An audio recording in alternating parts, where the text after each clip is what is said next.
Indiana's turned it over 6 times. This time Haliburton is open. And on the right sideline, he has his first points of the finals. A 3-ball that makes it 16-13 and ends the Oklahoma City run at 6-0. Pacers right to left. In yellow with blue and white numerals, letters, and trim, they get first look here in the second quarter. Toppin out of the near side corner hits his second 3 in as many tries, cutting it to 29-23. It's halftime in Oklahoma City. It's the Oklahoma City Thunder 57, the Indiana Pacers 45. 30 seconds to go in the third quarter.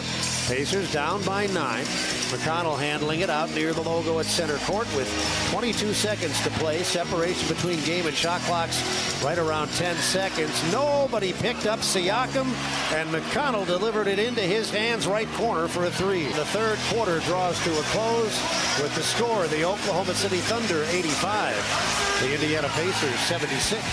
Pacers have the ball down 9. Nembhard drives on Wallace, pulls up right of the lane, almost turned it over, but got it to Toppin.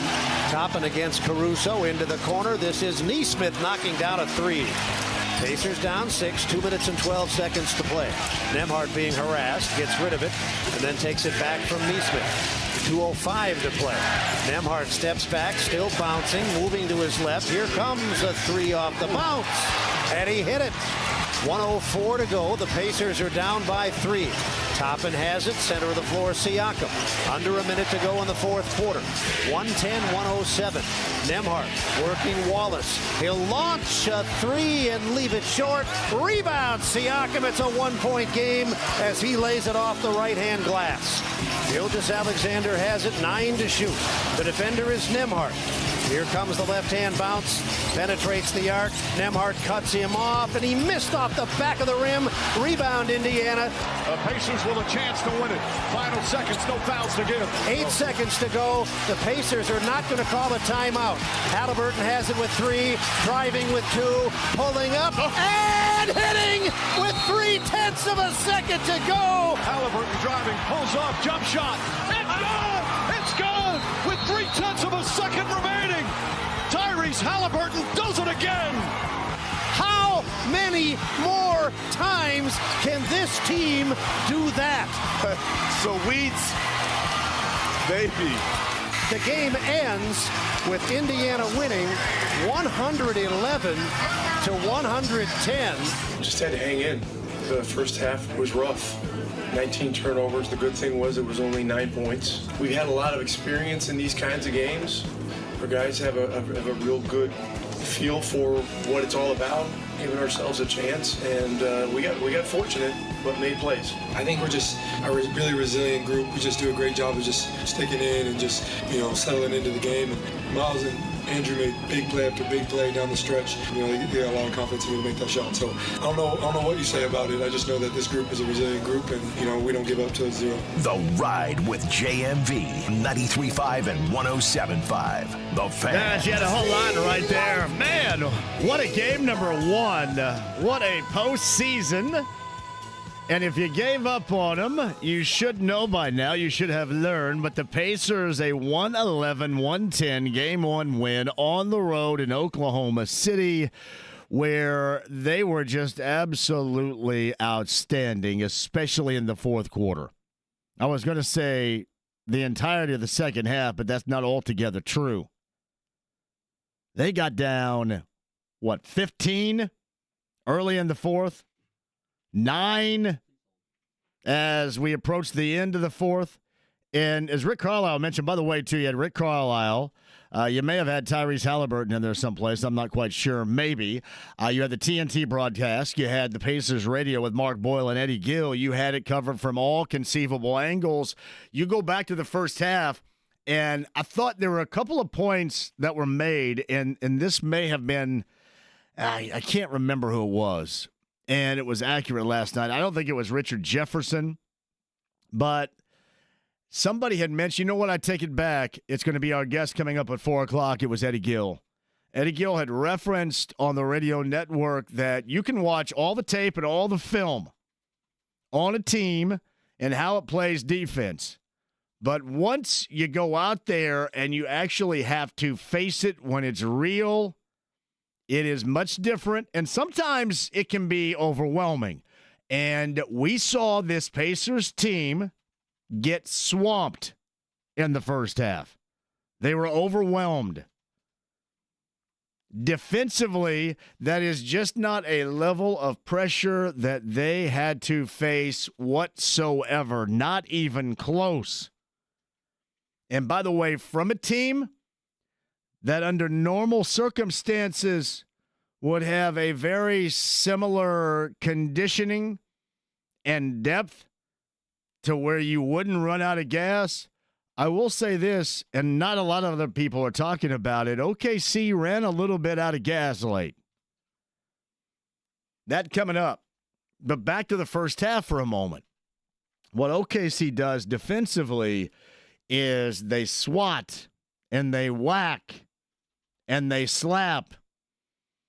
And the moment you turn your head, help side defenders, let's say from maybe the weakest outside shooter on the floor or in that general vicinity, when you have the ball and you turn your head, they try to take advantage of it. This is not unlike what we've talked about with the Pacers because they coach this up defensive, philosophically speaking as well.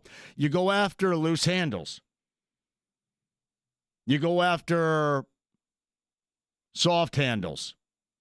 And that's who the Pacers were in the first half, and that's what the Thunder did in the first half. And really, that's what they do all the time.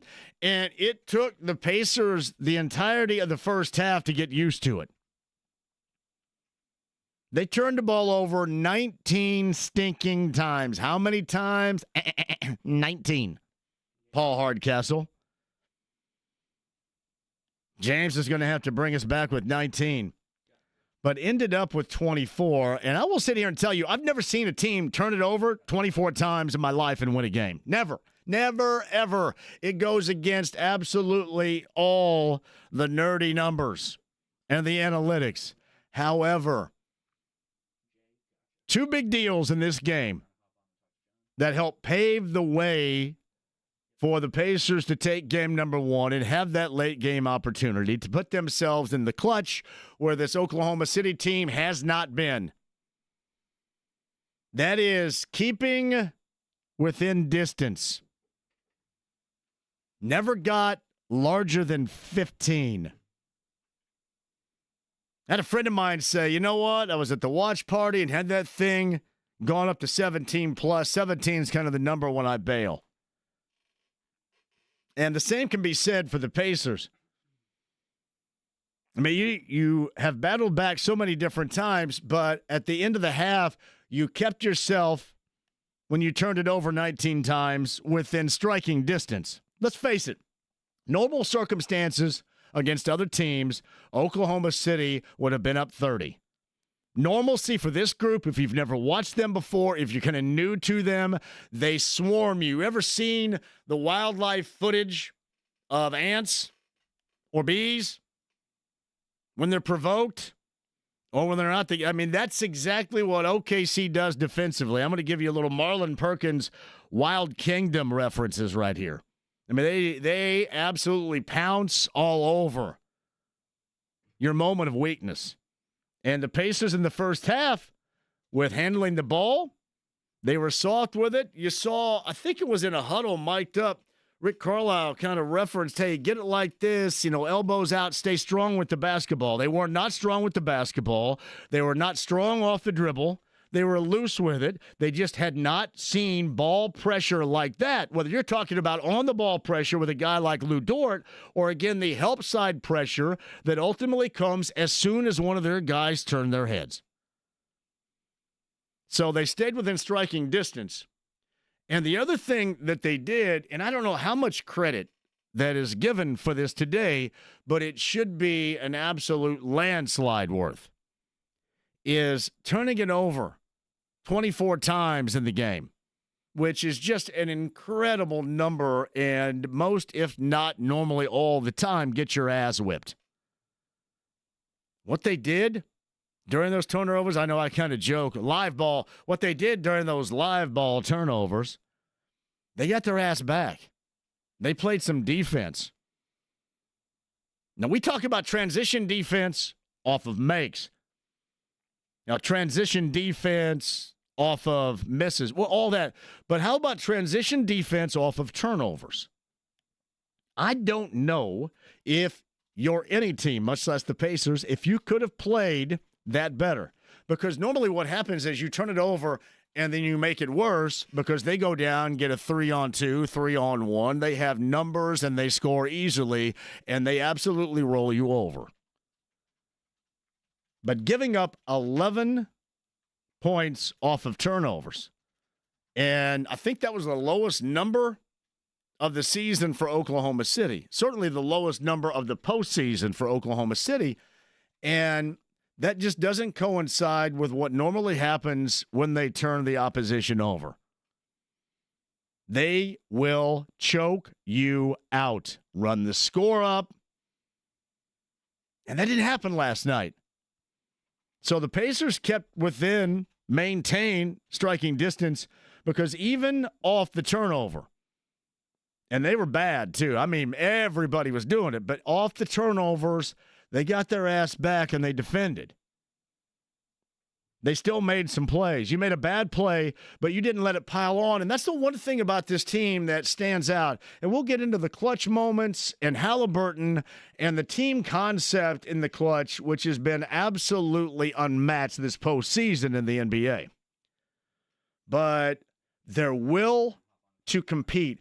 And if you play basketball, there's a willingness to compete that sometimes is tough to overcome within the moment of disappointment when you make a bad play. When you miss a shot, you want to hesitate. Oh, hell. You got to feel bad for yourself for a moment.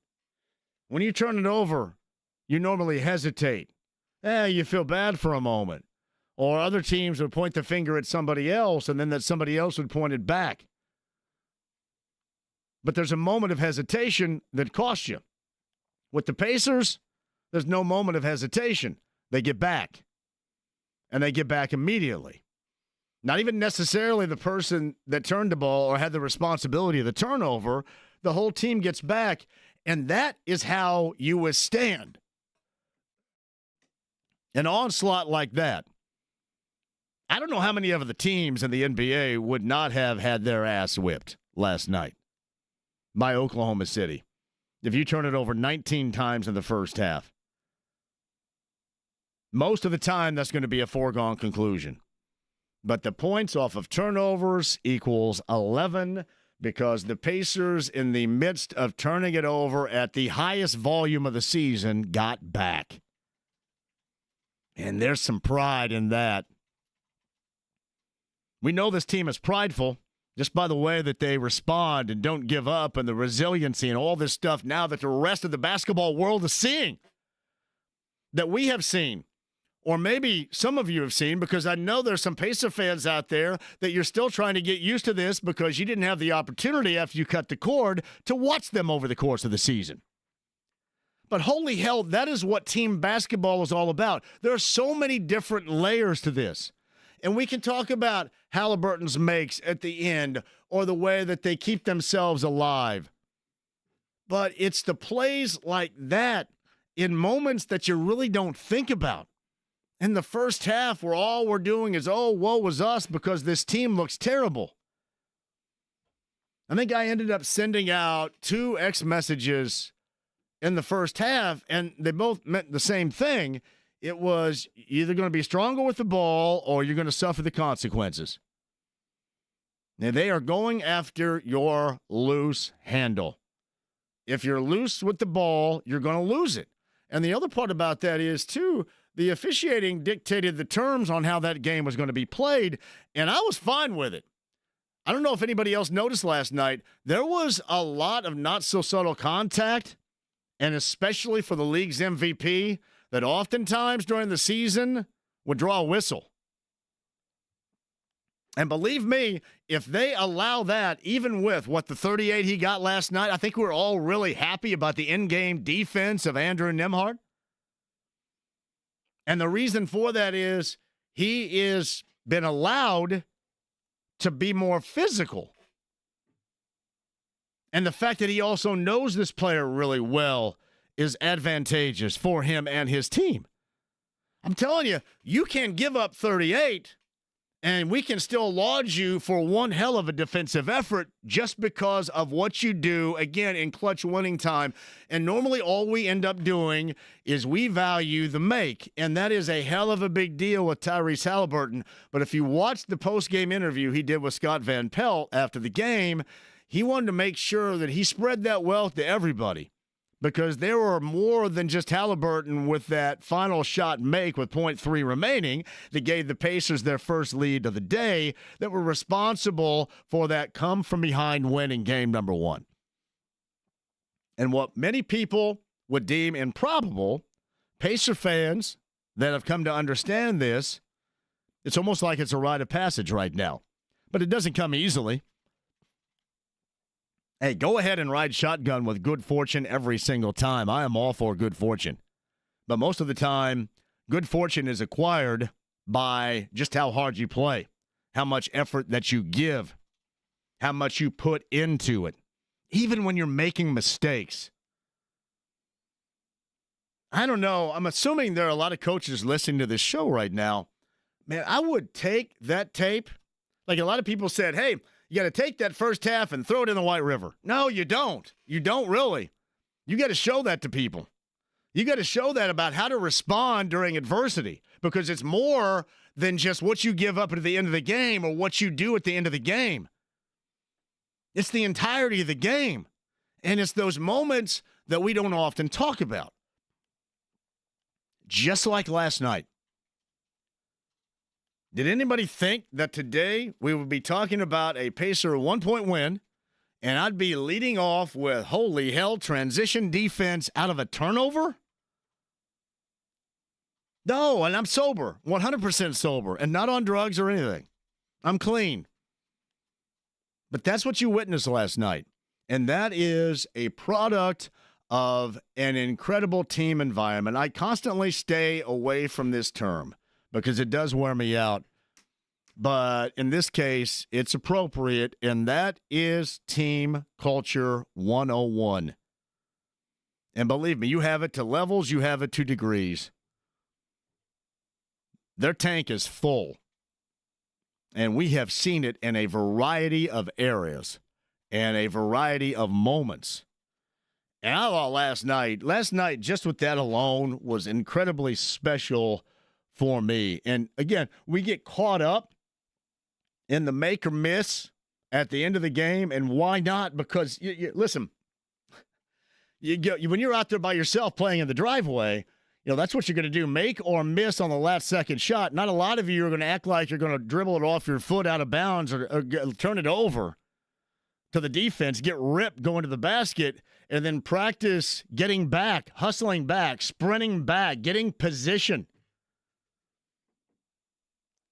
to keep the Thunder out of an advantage. And again, an advantage they have taken really to task every single team in every single game this season. Like even more so than the stuff that we witnessed down the stretch and why this season has been in the playoffs the way that it has with the late game heroics. I thought that was one of the more awesome aspects of this playoff run. Because there is so much to be said about that. There's so much want to in that. So many different reasons. And I'm not suggesting these guys, nobody's going to stand for a moment and walk back like all of our fat asses will. But just that moment of hesitation at that level is going to get you spent. And these guys got back. So beyond what we saw, and again, we get swallowed up by shot making, clutch moments, late game heroics, make or miss.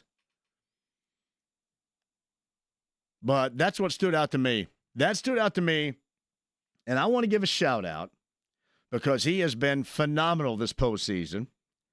He had 10 points, which would not jump off the page, 3 of 9 from the floor, big shots down the stretch. But of his 12 rebounds, all on the defensive end, can we give a shout out to Aaron Nesmith? Because that last rebound to give the Pacers the opportunity in that final possession with Haliburton burying the 18-footer, that was a man-size rebound. Lou Dort is a strong dude. He's arguably the best defender. I don't know what the hell they were thinking down the stretch. He went to Obi and Wallace went to Haliburton, and then basically Wallace let Haliburton get on the floor wherever Haliburton wanted to go there, and that's great for the Pacers. But that rebound by Nesmith was so stinking manly. Somebody said this a little bit earlier. Hey, JMV, we've had, it seems like every minute we don't have any blood flow to our head any longer because it's one postseason full of sports arousals. That rebound from Nesmith, you can hang clothes on it. Hang the wash on it. Because I went, holy crap, what a rebound that was. And it all gets lost in the shuffle because of that end-game make. But I want to recognize that, the transition defense. And here's one more for you, too. A shout-out to the coaching staff and a shout-out to the team that made a major adjustment. Everybody that yip-yapped about the first half of that game had written the blue and gold off and said they were over their head, they're out of their element. OKC is dominant. This is going to be a bad series. And the Pacers went in the second half, and especially late in the fourth quarter, and said, hey, hold on a second. Let me grab this basketball and shove it right up your rear end. And they got tough. And when I talk about a team, I talk about a team concept that you should love. The reason why you want to run it back, or I wanted to run it back, the reason why you should admire it more so than anything right now, because that is truly the concept that you're taught from birth. I mean, all these things sound cliched, and we get to see them. We get to see them factor in to what has been just an incredible in-season playoff run. Now, we'll concentrate, and we will, on the makes by Tyrese Haliburton, who's incredible. But all those are significant plays to lead you to that point. And we'll discuss that at 239-1070. Email address is jmv at 1075thefan.com. Inside the AAA Membership Lounge via YouTube Live. Matt and Matt on hand with AAA. Become a member today. Eddie Gill live from Oklahoma City at 4 o'clock. Tony East live from Oklahoma City at 5 o'clock. Mark Kestisher of ESPN Radio live from Oklahoma City at 5:30.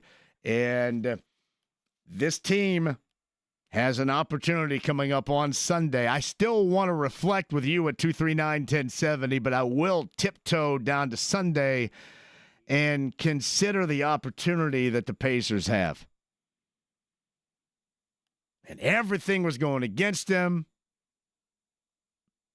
And they learned, they were told, they were taught, and they executed. And that's what we've come to know in this postseason of the blue and gold of 2025. All right, 239-1070. Your call's coming up on the other side. The guest list today, and so much conversation. Do not go anywhere. The stream, the app, it's HD Radio, the AAA Membership Lounge via YouTube Live, 93.5, 107.5, The Fan.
Guess not. 93.5 and 107.5. The Fan. Gilgis Alexander has it, 9 to shoot. The defender is Nembhard. Here comes the left-hand bounce, penetrates the arc. Nembhard cuts him off, and he missed off the back of the rim. Rebound, Indiana. 8 seconds to go. The Pacers are not going to call a timeout. Haliburton has it with 3, driving with 2, pulling up, and hitting with 0.3 of a second to go. How many more times can this team do that? Sweet baby. Boyle, Gill. Gill joins us at 4 o'clock from Oklahoma City Pacers Radio Network. Nothing but the 90s tomorrow night on B105.7 as we come back with Pearl Jam. The JMV takeover tomorrow night, 6 until midnight on B105.7. I'd mentioned, too, as a part of that game, the first half. And I know everybody is still going to harp on the turnovers, and that's fine. But take away from this a lesson learned. And you know how much better it is that you learn a lesson in a half of play and then come out and play differently in the second half than it is having to watch the tape and then have it carried over to game 2.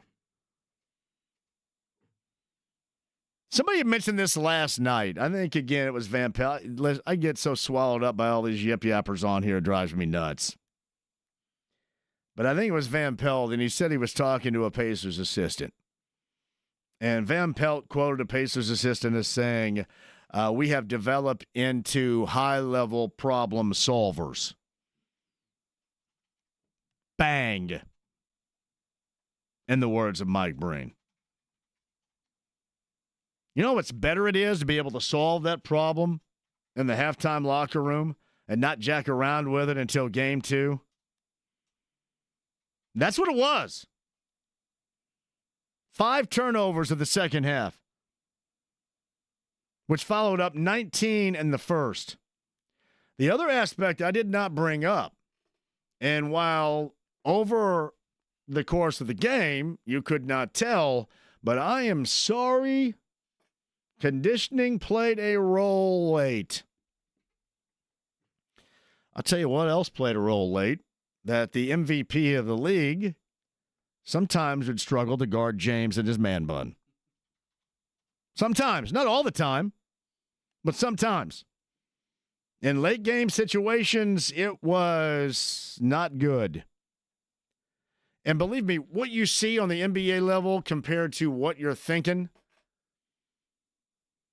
it is like a creek next to the Mississippi River, for example. Like if you see somebody actually making an attempt to close out or hanging with their man, that's one thing, but that's not good enough at that level. That step back from Nembhard that was on SGA, and a lot of people would say, well, you know, he was right there. You know, by NBA standards, that's really not being right there. I thought that the Pacers discovered ways in which you can beat this. I'm telling you, I think even more so than a lot of people suggesting that they're taking the heart or lifting the soul or whatever weirdness that is. I thought that they developed the confidence that they can do some things. And Siakam said it after the game to Haliburton on the walk to the locker room. We won that game, and we didn't play well. And he's right. That was far from a complete game. But, man, you do what you do to get over. And on the grandest stage, that's so stinking impressive. I said last night, simply put, I love this team. I love these guys. These guys are hard, stinking core. If I could make myself in, and I love basketball, as you well know, if I could make myself into a basketball player, I would hope I have the desire of these guys. These guys have that. So fun to watch. I mean, it's great when you get up in the air and you float and you dunk and everything looks easy. But to me, it's even better when you have to navigate through crap. And oftentimes, it's the crap that develops because of your missteps or misplays. or malfunctions. Because that's even tougher. That thing weighs on your mind. You go, oh, damn, I'm going to stand there and feel sorry for myself for a click. And then the other team's gone down the floor with numbers and will score easily. It's a big deal.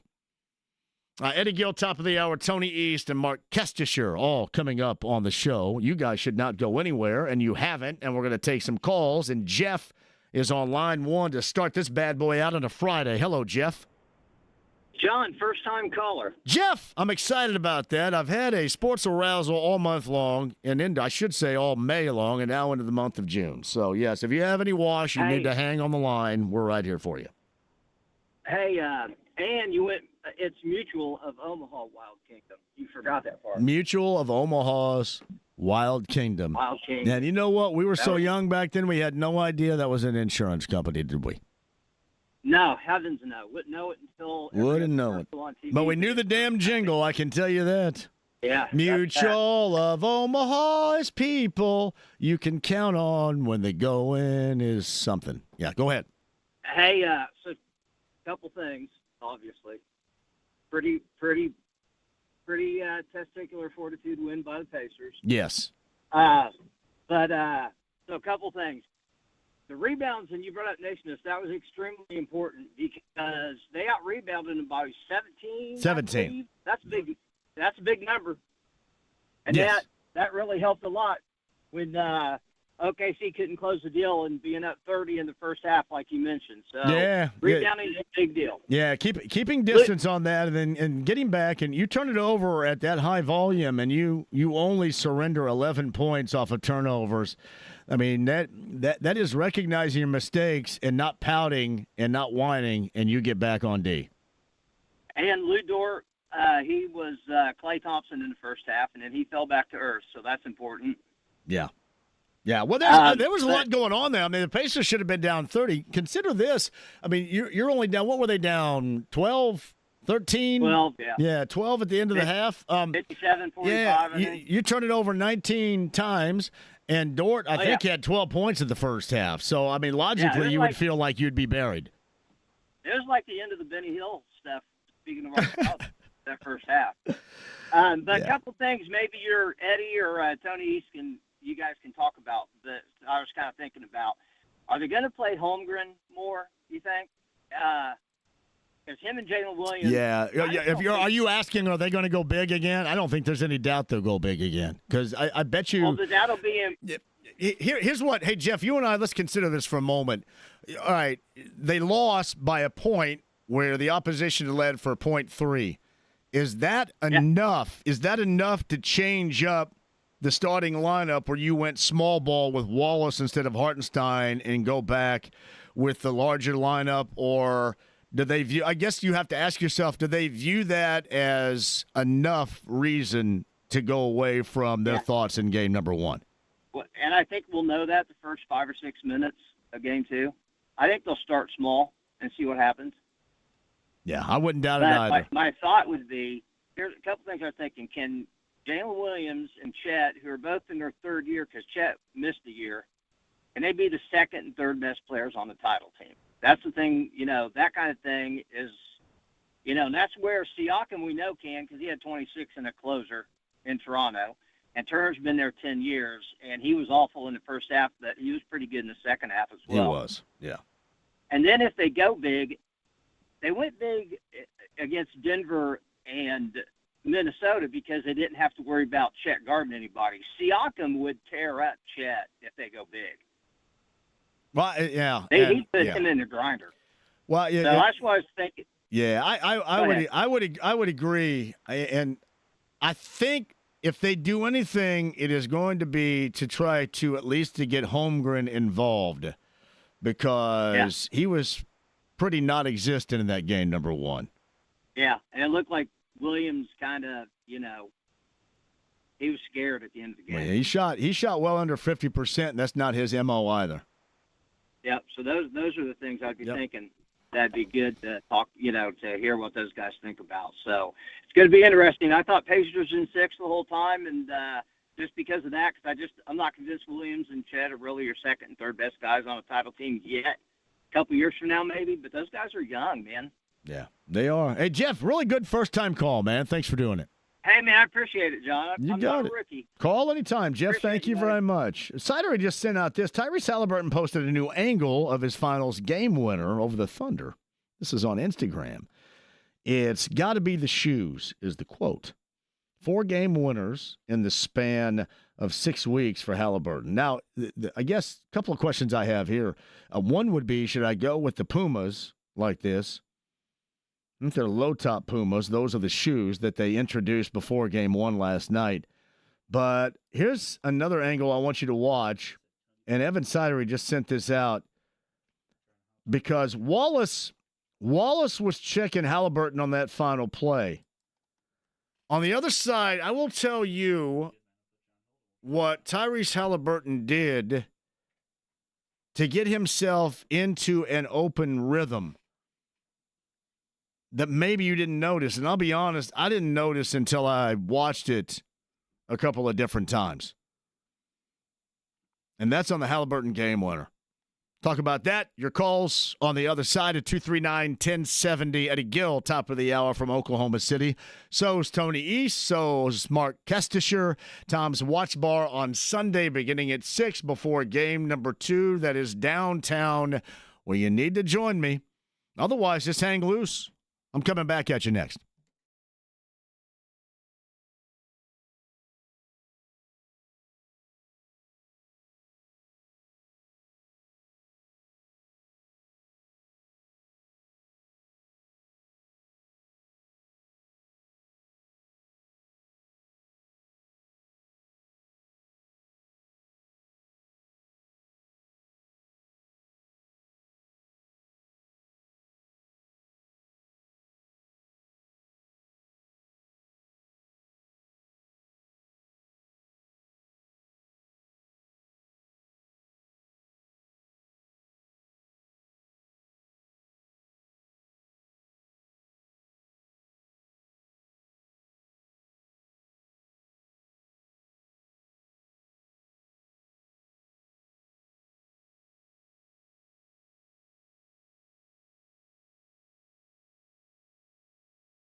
You got a joint? No, not on me, man. It'd be a lot cooler if you did. 93.5 and 107.5. The Fan. Pacers have the ball down 9. Nembhard drives on Wallace, pulls up right of the lane, almost turned it over, but got it to Toppin. Toppin against Caruso into the corner. This is Nesmith knocking down a 3. He's got 10. That's his third 3. It's a 6-point game. 2 minutes and 30 seconds left. Boyle right there. Pacers Radio Sunday Game 2. I'll lead you up to it right here. Beginning at 6 p.m. live from Tom's Watch Bar right here on The Fan. On Sunday, JMV Takeover tomorrow night. That's Inner Sandman, which would fit nicely into the 1990s decade. We'll be rocking coming up tomorrow night, 6 until midnight on B105.7. Thank you all for being a part. JMV, great point. Didn't even think about the actual Pacer fans that didn't get to watch the Pacers over the course of the season because of the dumbass TV situation.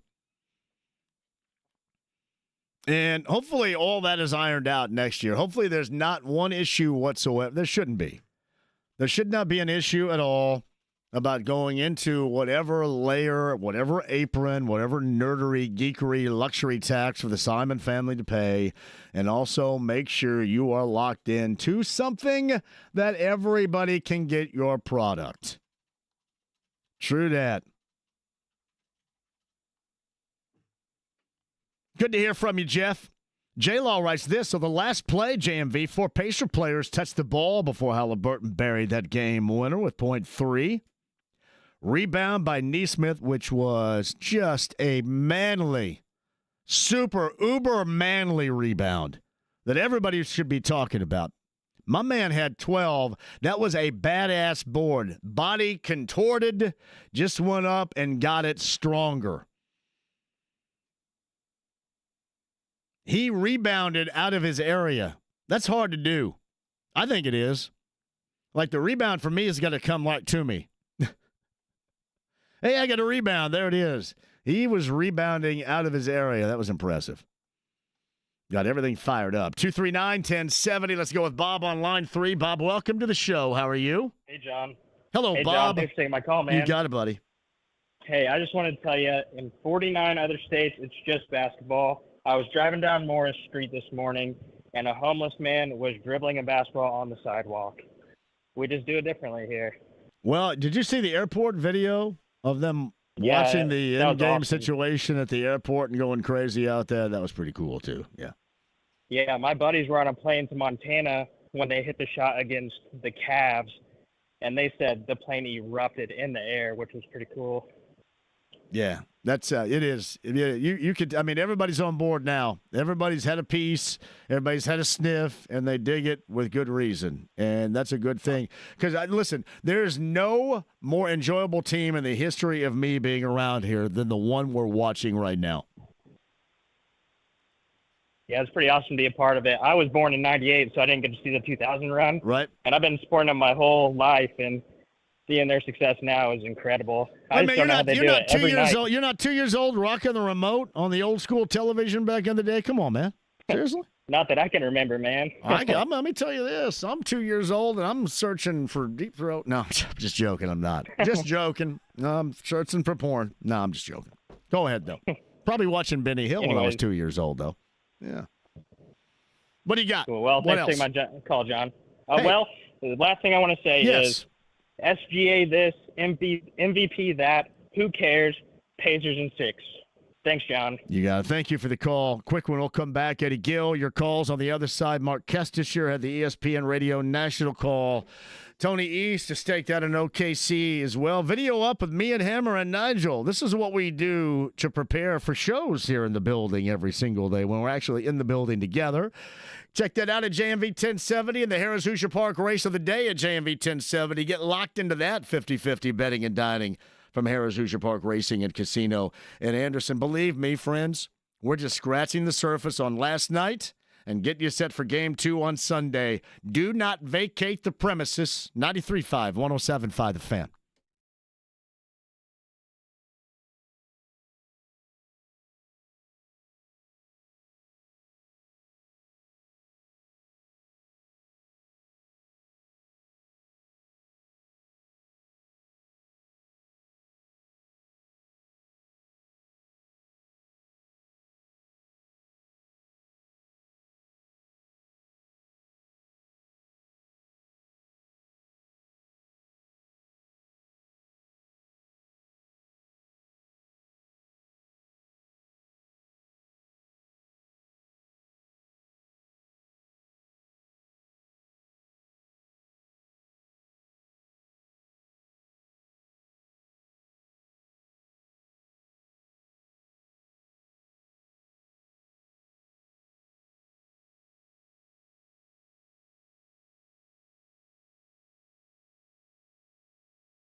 The Ride with JMV. Smokey, this is not Nam. This is bowling. There are rules. 93.5 and 107.5. The Fan. 30 seconds to go in the third quarter. Pacers down by 9. McConnell handling it out near the logo at center court with 22 seconds to play. Separation between game and shot clocks right around 10 seconds. Nobody picked up Siakam, and McConnell delivered it into his hands right corner for a 3. Outstanding read by McConnell. Caruso came off of Siakam trying to get a quick steal, and McConnell and Siakam make him pay.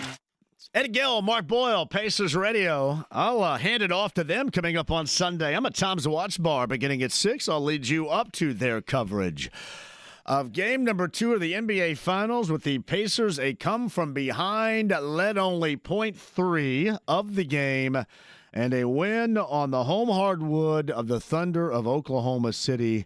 Game number 1 of the NBA Finals. Hey, we have a lot to chat about, so sit tight. I'll get to your calls. Mark Kestisher and Tony East also in Oklahoma City. Meantime, on the Andy Moore Automotive Group hotline, he is away from all the road and the street noise and from the radio network with the Pacers. The former NBA guard Eddie Gill joins us now. Good afternoon, Eddie. How are you?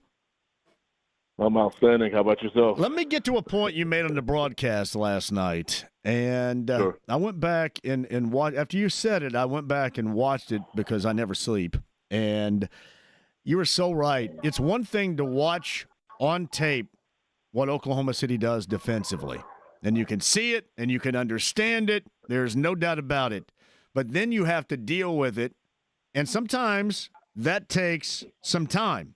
And we saw it in terms of a first half, how long it took the Pacers to really get used to it. I thought that was a terrific point you made last night. Yeah, I mean, no, I appreciate it. I mean, it's it's funny when I was in college, we used to, they had guys, they would have people in the arena somewhere spying on your practice or spying on your shoot around, and we used to say, oh, you can look at it as much as you want, but once we get out here on the floor, you got to deal with it, and that's a different type of feeling. So. That's exactly what you have to do when OKC. I mean, they play a physical brand of defensive basketball, a swarming brand of basketball defensively. And, again, you being able to watch it and try to, cover it in the film session is much different than getting in that building and there's 18,000 screaming fans on you. And every time you put the ball on the floor, there's another white jersey on you. So they just did a great job of adjusting to that in the second half. Well, when you turn your head, I mean, somebody will come off their man, too, and dig on you and slap on you, too. That's the other thing they do you have to get used to. You just can't hold it as long with your head turned as long as you normally would. But here's the thing as well. We've talked about, you and I, the Pacers doing that, employing those situations defensively against teams that you find out on tape may have a loose handle or aren't strong with the basketball. That's just something that OKC does in-game and in-game out. Sometimes other teams decide not to do it that way, but that's just simply put the way that the Thunder play defense. Yeah, no, it's just a way of life for them. It's just a complete lifestyle. There's something that they've completely committed to. It's something that they're going to do each and every time they step out on the court, and then just as a team, and from right now, from the Pacers' perspective, they just got to figure out a way to completely combat it, and the contrasting styles here in these series is really evident. Or I guess you can say there's some similarities, right? Both teams are very good at taking care of the ball. Both teams are good at, here of late, turning people over. But I will say when the Pacers were turning it over in the first half, what kept them in the game was they were able to get back on defense and try to create another stop. So I think it was pretty much in the first half the Thunder they were under 40% throughout that half, so that's what was able to keep the Pacers in striking distance. I'm glad you brought that up. I spent my entire first segment talking about that, and it's in terms of just how that plays on your mind. That initial disappointment is that click of thought and hesitation, where they bury you with numbers offensively on the other end.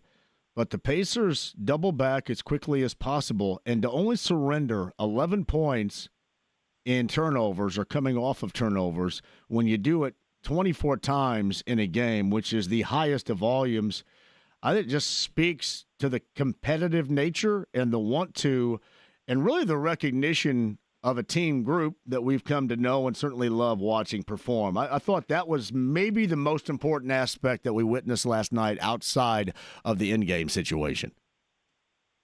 Yeah, it's the resiliency of this team that I've been so impressed with, and the speed in which they were able to get it done. I think, there were times where last season, early on in the season, that if they didn't put 120 on the board, they were going to get beat by 20. And the speed in which they've been able to correct that, I truly believe Pascal Siakam coming in last season with the trade, it really was a difference maker, major difference maker. And then obviously with Andrew Nembhard and Aaron Nesmith and Ben Shepherd, what these guys doing defensively, Miles Turner protecting the rim. They've just got an incredible collection of guys that are really right now working on great chemistry. So when they have these moments like they did last night where they're not able to score and they're shocked by the aggressiveness of that team and how good they are defensively, they're able to just hang in because they're taking the defensive end of the floor seriously. It's Eddie Gill, Pacers Radio, coming at you. Game number 2 follows me at Tom's Wash Bar downtown, beginning at 6 o'clock for me, and I'll lead in to Pacers Radio coming up before game number 2 in Oklahoma City of the NBA Finals. Eddie's on the Andy Moore Automotive Group hotline. Here's something else unique, and I think it was Scott Van Pelt that mentioned this after the game.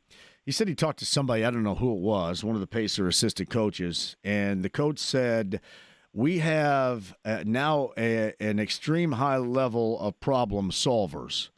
And I thought that was right because most teams, when you get swamped like that in the first half, you probably don't learn anything that's evident until the next game after watching tape. This team learns how to perform better on the fly during the half and put it to good use in the second half. And I think that's an amazing quality of any team, but especially this one. Yeah, no, I think it's incredible. I mean, problem solvers, the world needs more of them. I mean, they do a tremendous job of making adjustments and then also, just being able to stick with it from a mental state, because you can get really overwhelmed in that type of environment, on that stage against that team. 68 wins. They haven't lost a game to an Eastern Conference team in that building in over a year. They only lost one Eastern Conference game or two Eastern Conference teams this season, and that was against Cleveland when they had that 2-game series early on in the season. But you can get overwhelmed from a mental standpoint, and you can just say, hey, we just fold the tent. We'll see you guys in game 2. You got this one. But that's not at all what this team is about. They continue to adjust. They continue to pivot and show their resiliency. And, again, the defensive end of the floor, just keeping them able to maintain. And then they said they just have an aura and a confidence about them that, hey, we're comfortable in this space. You guys are up right now, but, watch this. and then, the fourth quarter comes, they're down 15, and they're just unbothered, and they just hang in and make play after play. So Eddie Gill is on the Andy Moore Automotive Group hotline. In the game situation, were you surprised that Dort so quickly decided to fade off with Obi and that left Wallace on Haliburton? And he so easily, really, he got into his comfort zone, into a rhythm shot just like he wanted. I want to get into something else that he did also during that touch in that make, but were you surprised that Dort didn't jump over there and immediately jump on Haliburton? No, I think he was in a situation where they're in transition, and if he does that, maybe Haliburton's able to take the top off the defense and sure. Advance the ball, and Obi goes, and once Obi gets to the lane, somebody's going to have a problem. So spur of the moment, and I love the fact, and Ricardo does this time and time again in these late game situations. If you can inbound the ball quick, or not inbound it, but rebound it and get an outlet, as opposed to just calling a timeout, let the defense set, and those kind of things. Those are the most difficult plays to cover, the randomness in transition. And to your point, now they don't get the guy who they want to guard them. And don't get me wrong, Casey Wallace is a good defender, but he's not Luke Dort. He doesn't have the size and strength and stature. But, Haliburton's able to just get to his spot. Siakam was in that strong corner. He did a great job of cutting, so his guy was kind of in a trick bag there, whether, hey, do I go help? Do I go with Siakam on this cut? He was pretty much in no man's land, and Haliburton just gets to his pull-up, and, the rest is history. He got into that rhythm 18-footer that he knocked down. But did you notice the eye contact that he made toward Caruso, who was on Siakam at the time, and he kind of relaxed a little bit? I thought that was kind of a not-so-subtle situation there to get into that rhythm shot that he was about to make with the eye contact with the help side defender who decided in that case not to help. Well, that's what it is. Well, first of all, just from a conceptual standpoint, you don't leave strong corner. That strong corner 3-point shot is the easiest shot in basketball. So if he's fully committed there, you're going to leave Pascal Siakam wide open for the 3-point shot. But what really screwed Caruso up was, even more so, was when Siakam cut to the basket.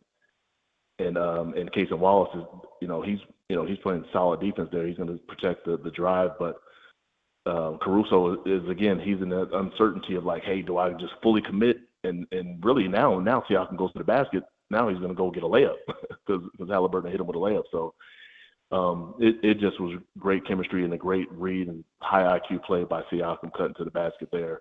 But I mean, these shots that Haliburton is making, on a consistent basis now are just mind blowing. Was that a outstanding, especially in-game defensive effort by Andrew Nembhard when most of the time he's guarding the MVP that scored 38 in game number 1? Would you qualify it as such? Absolutely, and I'm glad you mentioned that because beyond that, he made some other offensive plays too that, again, assisted in the comeback. I liken it to what Aaron Nesmith did, where he loses his mind and hits 7 threes or whatever it was in game 1 of the Knicks game, and then boom, Haliburton hits him with the game winner. That happened again here in this game, where Nembhard was able to not only defend at a super high level, but he scored some baskets there that were really important for the Pacers obviously to get back into this game. But that very last possession, SGA was not passing that ball, and Pacers did a great job of staying home. Nembhard did a terrific job of keeping his chest in front of the basketball, stayed down on shot fakes. He goes for the turnaround jumper, contested, and they get the rebound, and here we go. But man, to see that battle throughout the game was really cool for me. Knowing that those two guys are teammates for Team Canada. I'm sure they grew up battling against each other for quite some time, and to get that done, to get that stop from Nembhard, he's not going to get all the glory because he didn't hit the game winner like Haliburton, but man, he deserves just as much credit.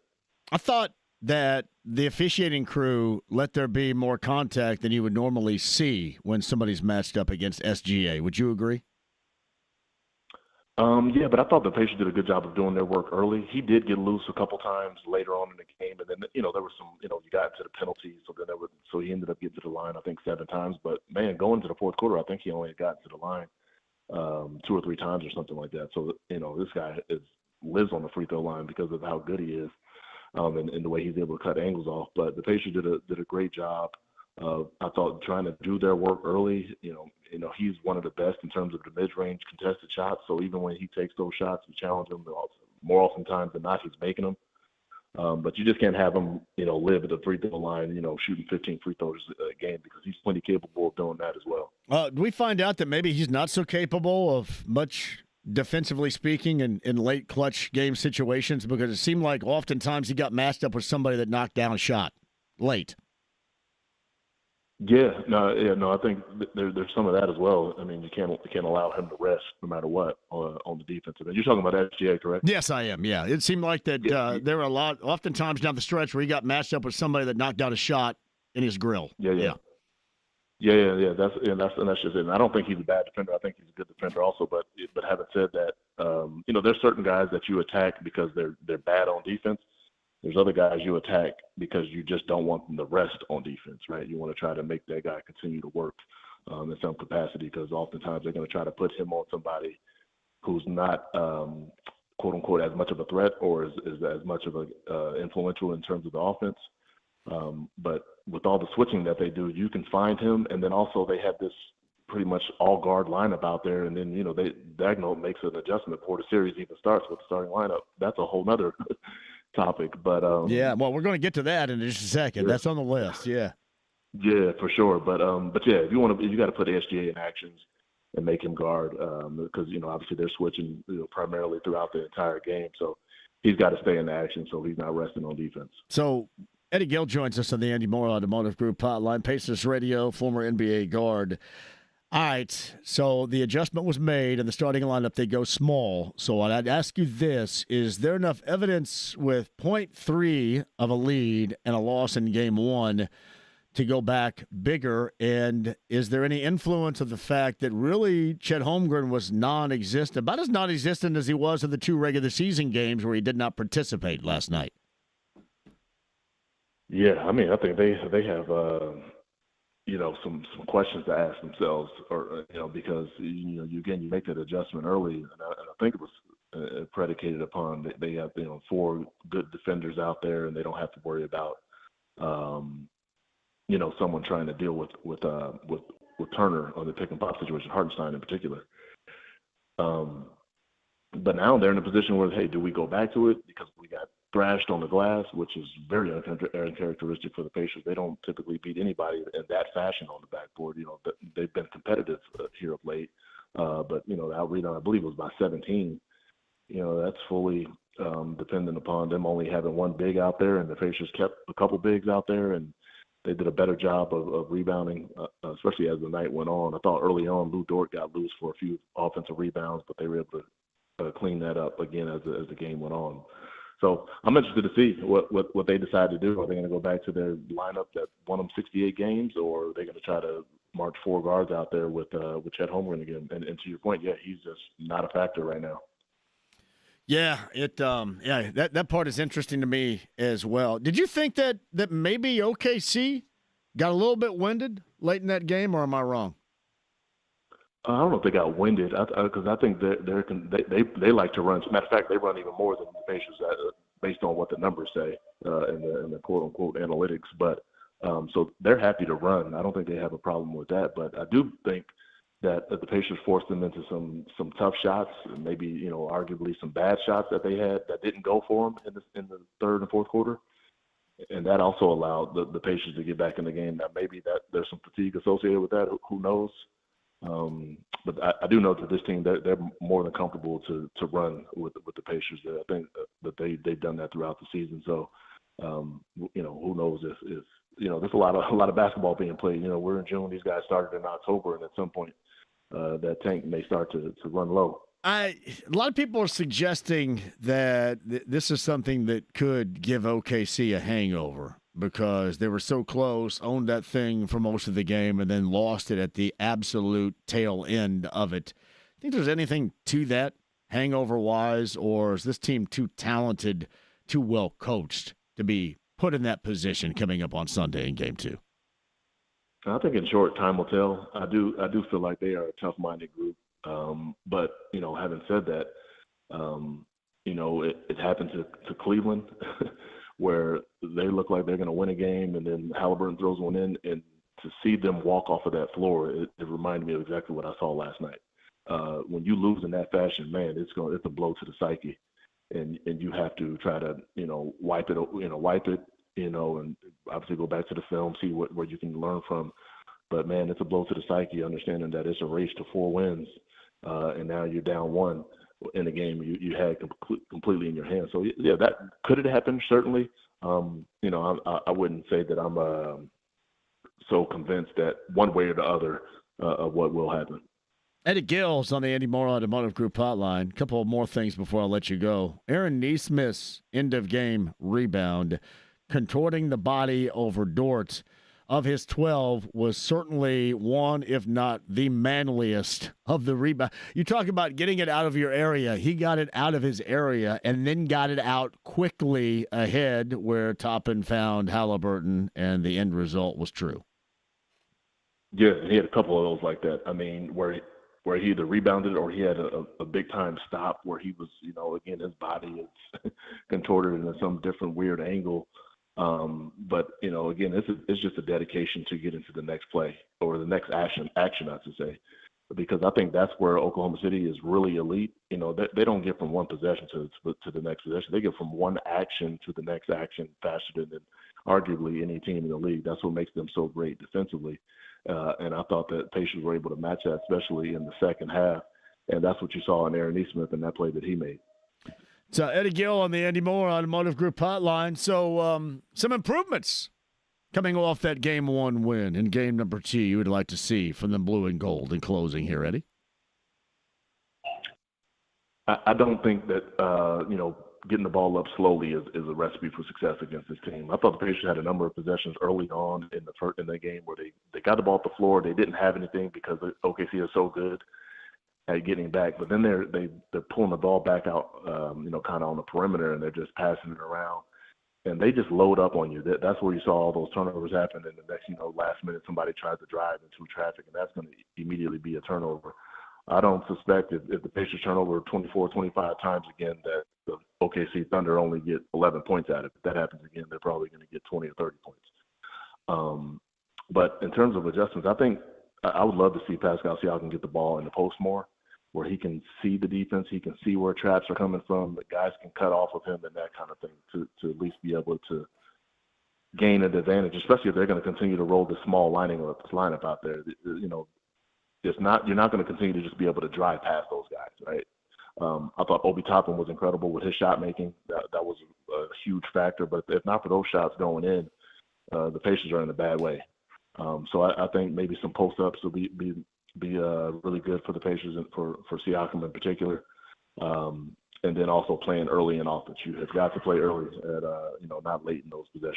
Yeah, the Wallace numbers to me really don't represent why you would want to make that significant change. The other thing that jumped off the page with Jalen Williams, was that more about defensive presence or more about him just not shooting the ball well, going 6 of 19? It's probably somewhere in the middle, and I think he was one of them, especially in that fourth quarter. Some of the shots that he was settling for, I'm like, that's not a great shot, and the Pacers were able to rebound and get on the other end and get something good.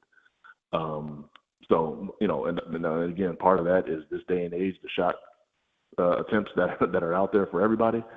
It's a different story if those shots are going in, but I thought he took some contested twos, some contested threes, and that just wasn't advantageous at all for the Thunder. So he's a really good player. I don't expect him to be 6 for 19 throughout the series, but definitely shot selection I thought was a factor for him. That was something. It's just the shot-making ability, the clutch situations. It is enjoyable as hell to watch a team execute late like that and do it so often in this postseason. Incredibly enjoyable.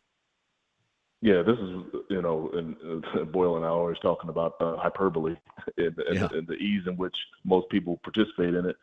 I don't think anything is hyperbolic about what they're doing right now. They are on a playoff run that I don't know that we've ever seen in terms of how they are winning these games, and also being the underdog in most of the series.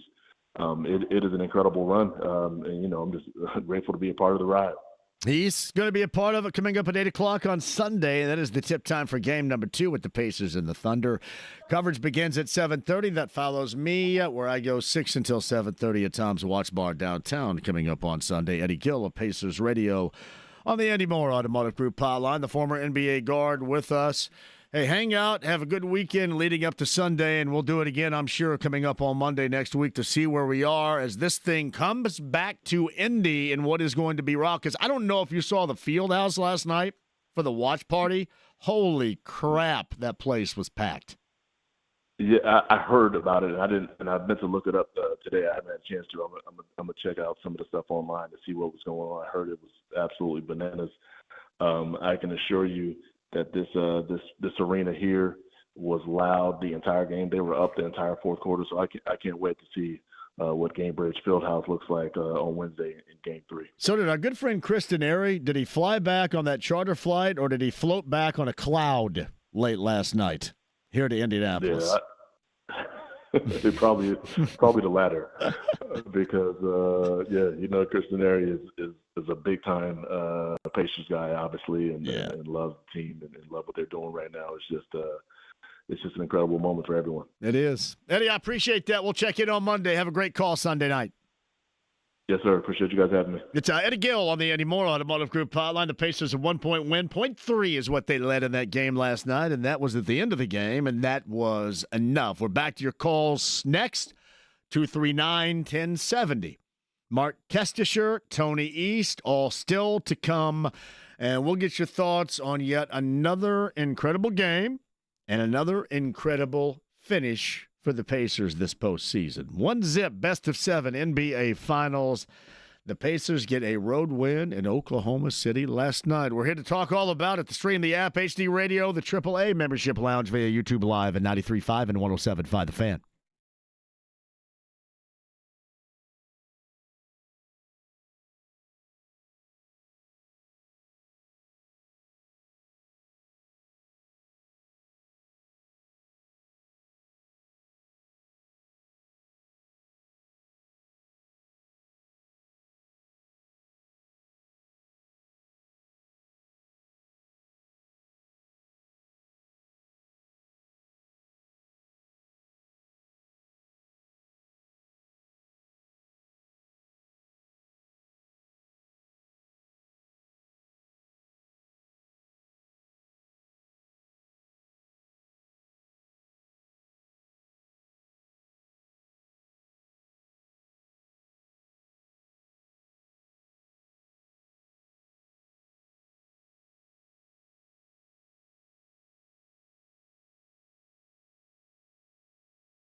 my buddy, Swanson, full steam ahead, over there. I want to go over there. Move over, Swanson, I'm driving. 93.5 and 107.5, The Fan. Pacers down 6, 2 minutes and 12 seconds to play. Nembhard being harassed, gets rid of it, and then takes it back from Neesmith. 2:05 to play. Nembhard steps back, still bouncing, moving to his left. Here comes a three off the bounce, and he hit it. Dance with Shea Gilgeous-Alexander first before he hits the step back to cut it to 3. Mark Boyle, Eddie Gill. Eddie Gill just joined us, Pacers Radio. Back at it, game number 2 coming up on Sunday. 8 o'clock to tip, 7:30 coverage begins, 6 until 7:30. Who's going to join me at Tom's Watch Bar downtown? Who's with me on that? By the way, outstanding job yesterday. I met so many new people. I was telling Jake this as well. The Michelob Ultra Zero watch party at the El Emporium in Fishers. So many new people hanging with the show. It was great. Not nude people, new people. But that part was great. Just a great time of 5 hours of pre-game radio, which, sorry, it's necessary. This comes around every 25 years. You got to take advantage of it and soak it up. It was great seeing everybody out there. And we'll fire it up again coming up on Sunday. Normally, Sunday in the, quote, kind of summertime, even though it doesn't feel too much like it most times so far, Sunday would entail for me a little morning hoop, going to the Watsons, a little pool party, a little me getting hammered, and then moseying all over across the road and passing out. But for the sake of the NBA Finals and the Pacers and the Thunder in game number 2, and all of us together, Tom's Watch Bar on Sunday, beginning at 6 o'clock. You cannot wait to see everybody down there. Join us. Unfortunately, I also have to tell you about sad news that has taken place today. I know a lot of Boilermaker fans have heard of this news already. Jerron Cornell, one of the greatest shots in the history of the IHSAA basketball tournament. South Bend Clay, the 94 state finals, went on to have just an outstanding career at Purdue. Jerron Cornell has unexpectedly passed away. Jerron Cornell was 48. Way too young. And was an outstanding player to watch. At the high school level at Clay and South Bend, at the college level for Purdue, Jerron Cornell has passed away at the age of 48. It's incredibly sad news today.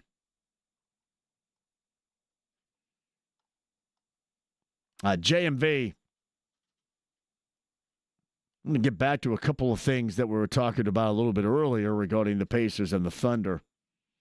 Kudos to Obi Toppin. That's what my mom calls him, Toppin. Actually, my mom's struggling to get it because for whatever reason she has DirecTV. Terre Haute Television is so jacked up with that whole Byron Allen group that purchased Channel 10 and completely screwed it up. And they get all this Fort Wayne. I don't know why she ends up. It's because of her zip code, I think. That's what they tell her. So I've got to figure something out with that. So she struggled. She had to listen to Boyle and Eddie Gill last night because she was struggling getting it. Part of me thinks that maybe it could be that situation. It also could be sometimes I wonder if she's on the right channel. But she called me screaming and yelling nonetheless. But a little old school radio. For those of you in Terre Haute, those of you that are from Terre Haute or are in Terre Haute know it's a different ownership group of WTHI, the CBS affiliate, Channel 10, and it is so far beyond jacked up. Just a horrible job they've done. And what was a legacy television station. And you're seeing that often. That's why I say all the time, like I'm listening this morning, right? So I'm up. My daughter Lainey had basketball weights and workouts this morning at 6:30.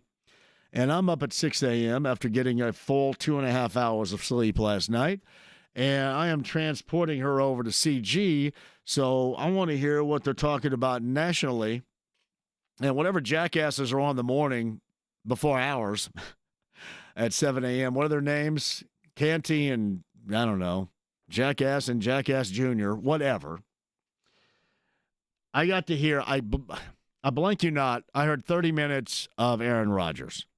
And it sounds like the same 30 minutes of Aaron Rodgers that you heard a year ago, the same 30 minutes of Aaron Rodgers that you heard the year prior.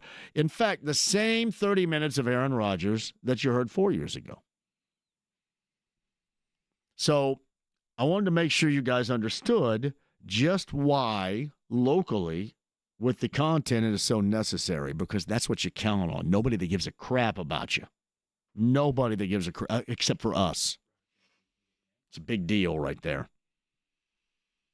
So I could not wait for the morning show with James and Jeff and Kevin to get on board. So I no longer, I think the only time they brought up the NBA Finals Game 1 that I heard was because it was a betting sponsorship and they had to bring it up. So jackassery knows no bounds. And always understand, long live local radio, because we're the only ones that care about you. And the same goes for TV. Always keep that in mind. All right, 239-1070. Brandon's on line 3. He's going to jump on board here. Brandon, welcome to the show. Hey, John, it's Brandon Reeve. How are you, sir? How you doing, my brother? Oh, I'm good. It's great to be a Pacer fan. 25 years of waiting for this. I think I might have another HOA noise complaint letter coming to our house this week. I don't know how you guys deal with that HOA stuff. I don't know how you do it. Oh, it was a nightmare. I got one from the Knicks time. So this time my neighbor was with me, and we had the air horns out last night late. So, yeah, I don't have. I feel compelled that I don't have an HOA. If I want to put a turkey farm in my backyard, by God, I want to be able to do it. I'm just not going to do it, but I want to be able to do it. So no HOA for me. Hillbilly all the way, Brandon, all the way. I hear you. Last two things. Number one, Eddie talked about it. Just the type of defense that Nembhard kind of started showing there towards SGA at the end. You know, his offense hasn't been there the last couple games, but he D'd up Brunson. He D'd up SGA there late. That speaks volumes, being able to do that kind of as a two-way player there. Correct. When we need him. Yeah. And then you talk about times being old and crotchety. I think I had my first over 40 old and crotchety time last night. Where the hell is the old national anthem starting lineups you used to have for the finals where it felt like a finals? Where's the logo on the court of the Larry O'Brien, the final script logo? It's nowhere to be seen anymore. But we get this fancy court for the cup, and we can't get one for the NBA finals. It's weird. You know what? I didn't see it because I was at the El Emporium, so I didn't notice how things started. So they go directly from the Yip Yappers to the start of the game and the tip. Is that what they did? Yep, 100%. Went straight into it. No game one like intro type that they've done in the past. None of that now. Yeah. I'm sorry. I didn't even notice that last night. Weird. And see, that's when I my went old back. And crotchety moment. Yeah, well, listen, I'm right there with you. I'm often old and crotchety. You should see me last night fighting for no reason on X. I should know better at the age of 55. Alas, I don't. I did that with Knicks fans last series, so I'm waiting for the first guy. So appreciate it, my man. Have a great weekend. Brandon, thank you for the call. Elvis writes this. I have an antenna TV, Southern Indiana, and the Pacers game was on channel 38-1 last night. Hey, Elvis, seriously, send me that.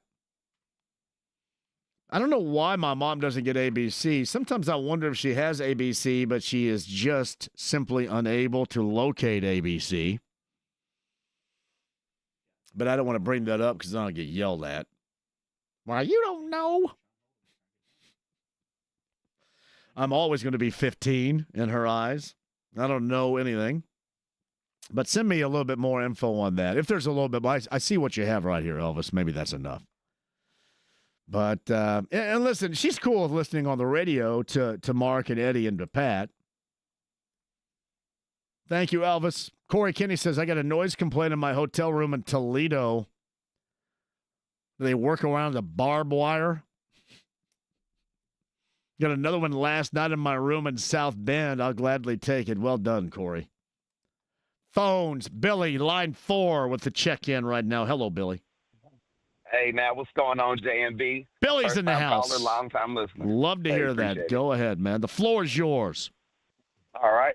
First, I want to say I've been trying to coin this phrase going off for the Pacers fans. To all the non-believers, nobody wants to give us any credit. Ever since the Cleveland series, game 1, we have went into every stadium and taken the first 2 games. I can't even think the last finals I had seen any team do that in the playoffs. That's number 1. Number 2, it's the Pacers' time. We've been waiting on it. It's the middle of the country championship. The Tornado Alley championship is what they've been calling it. We're here. The Pacers are here. Is that why this is all happening right now? Is this good fortune, this playmaking, this end of game circumstances with the lean to the Pacers trying to tell us something? You're right. You made a great point earlier. You asked Gill if they was going to have a hangover. Cleveland had a hangover. New York definitely had a hangover. And now OKC, when they waking up today, their heads is hurting, it's spinning, they replaying, they looking at the tape, they wondering how we turn them over. Billy, so I know what that feels like. Man. I dealt with that last week in my RV. It was like a handful of. I hope they're taking a handful of Motrin. That was me. They need it. I woke up with a hangover this morning, but I was smiling. I was happy. I'm telling you, Pacers in 6, Hicks in 6. Let's go Pacers. Thank you for the call. Billy, have a great weekend. Thank you. Seriously, a handful of Motrin. Todd yelled at me about that, too. He goes, man, I don't know about that. Hey, by the way, let's change this up because I've grown to hate your brake signal. Let's do another one. Can you do that? Give me like the thumbs like that because I hate your brake signal.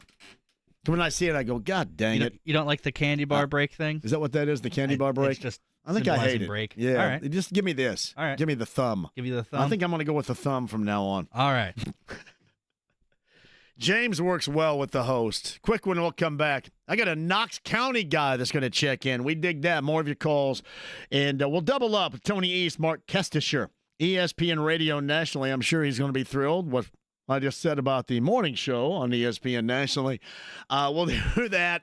And Tony East, as I mentioned, joining us at the top of the hour. Pacers up 1-0, best of 7 NBA Finals. Top to bottom coverage. You know where it's going to be. Right here on 93.5 and 107.5 The Fan.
JMV. It's called Sex Panther by Odeon. It's illegal in 9 countries. It's quite pungent. It stings the nostrils. 93.5 and 107.5. The Fan. Memhard with the rebound. The Pacers head for the other end. Left to right in yellow.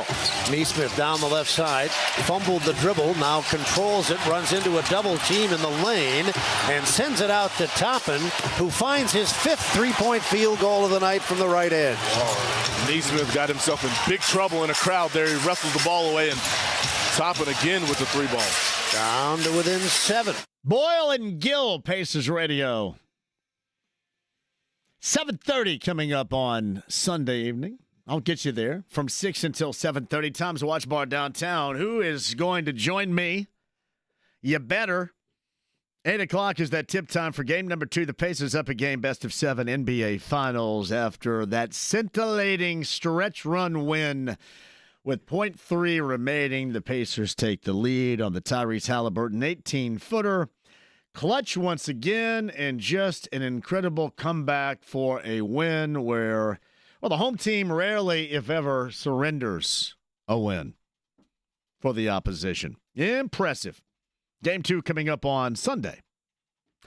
This from Brian, JMV. I think the same morons who ruined WTHI in Terre Haute have also ruined WLFI up here in Lafayette.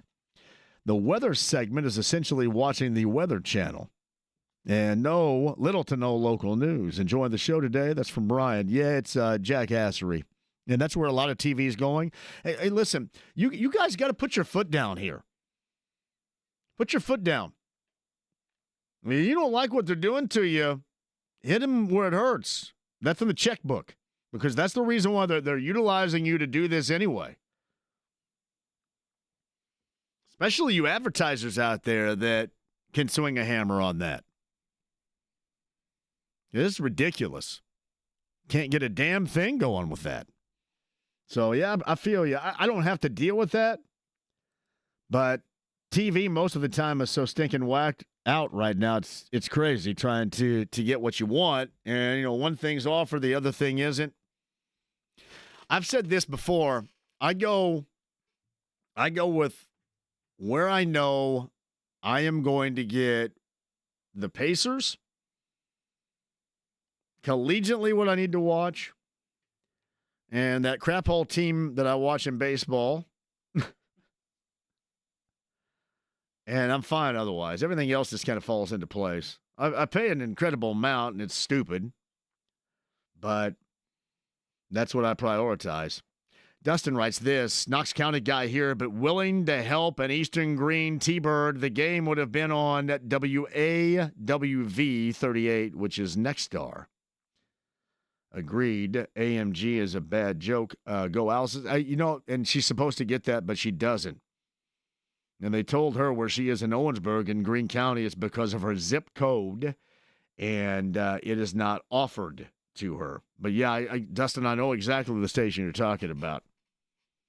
All right, quick one, we'll come back. Mark Kestisher and Tony East, not necessarily in that order. That's coming up next with more post-game from Game 1 last night and more pre-game for Game 2 coming up on Sunday. Your weekender is right here to make sure you're in the know. It's 93.5, 107.5, The Fan.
With JMV. He's my best friend. He's my pal. He's my homeboy, my rotten soldier. He's my sweet cheese, my good time boy. 93.5 and 107.5. The Fan. 1:04 to go. The Pacers are down by 3. Toppin has it. Center of the floor, Siakam. Under a minute to go in the fourth quarter. 110-107. Nembhard working Wallace. He'll launch a 3 and leave it short. Rebound, Siakam. It's a 1-point game as he lays it off the right-hand glass. Mark Boyle, important plays down the stretch, and again, clutch by the Pacers in a Game 1 win over the Thunder. Game 2 coming up on Sunday down in Oklahoma City. Quickly before we get to Tony East, who is staked out in OKC right now.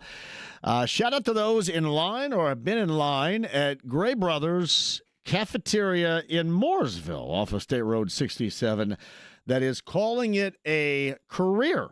And I've seen a number of social media posts and videos and pictures of standing in line at Gray Brothers, which was always kind of a rite of passage for everybody. But it is closing, for what they say, for good. And a lot of people are taking one last opportunity. I'm assuming they have cottage cheese. One last opportunity to check it out. Mark Kestisher has the ESPN Radio National Call of the NBA Finals. He joins us bottom of the hour. Former NBA guard, Pacers radio color analyst Eddie Gill a little bit earlier. Tom's Watch Bar for us. That is coming up on Sunday beginning at 6 o'clock, 6 until 7:30, the pre of the pre for NBA Finals game number 2. Tips at 8 o'clock coming up on Sunday on the Andy Moore Automotive Group hotline. Locked On Pacers, Forbes, and more. Friend of the show, Tony East from OKC on the Andy Moore Automotive Group hotline. So was that the best transitional defensive effort we've ever seen for a team that turned it over 24 times in the game, as we saw on the Pacers last night? Because it's funny. I saw it, but I didn't realize the impact it had really until the latter portions of the game. But as bad and as egregious as those turnovers were in the first half, getting their ass back and defending in that fashion and not hesitating was really something to behold. Yeah, it's great that they played a very high volume of transition defense very well. It's really bad that they had to play that much transition defense. I mean, I don't know how else to put it. It's weird because I've never seen a team turn it over 24 times and win. The 8 team in the first half, like, how do you win that game? Right? Exactly. I mean, and some of them were just awful. I mean, I know we all watched the game, and I'm not breaking anything news, but how many passes they just thrown to the backcourt? Like at least 5, right? That's not even the Thunder doing something to you. That's just like sloppy, lazy stuff. And they, again, I guess they get credit for recovering and cutting off that error from leading to another error and the Thunder immediately scoring. But, you know, I couldn't believe that they were that disorganized at times offensively. They do deserve credit. They really cut it down in the second half. They're going to have to do that every game the rest of the series. Yeah, they are. Did they find anything in that game? Especially during the stretch run here. Do they find anything they can do? I thought if there's one thing they did in the second half, I thought they learned. I thought they learned from the first half and how strong you have to be with the ball, how you have to protect the ball, how when you turn your head, somebody's going to be coming at you, how it's going to slap and whack, and all that's going to happen to you. I thought they learned that over the course of the game that they can put to good use in game number 2. What else?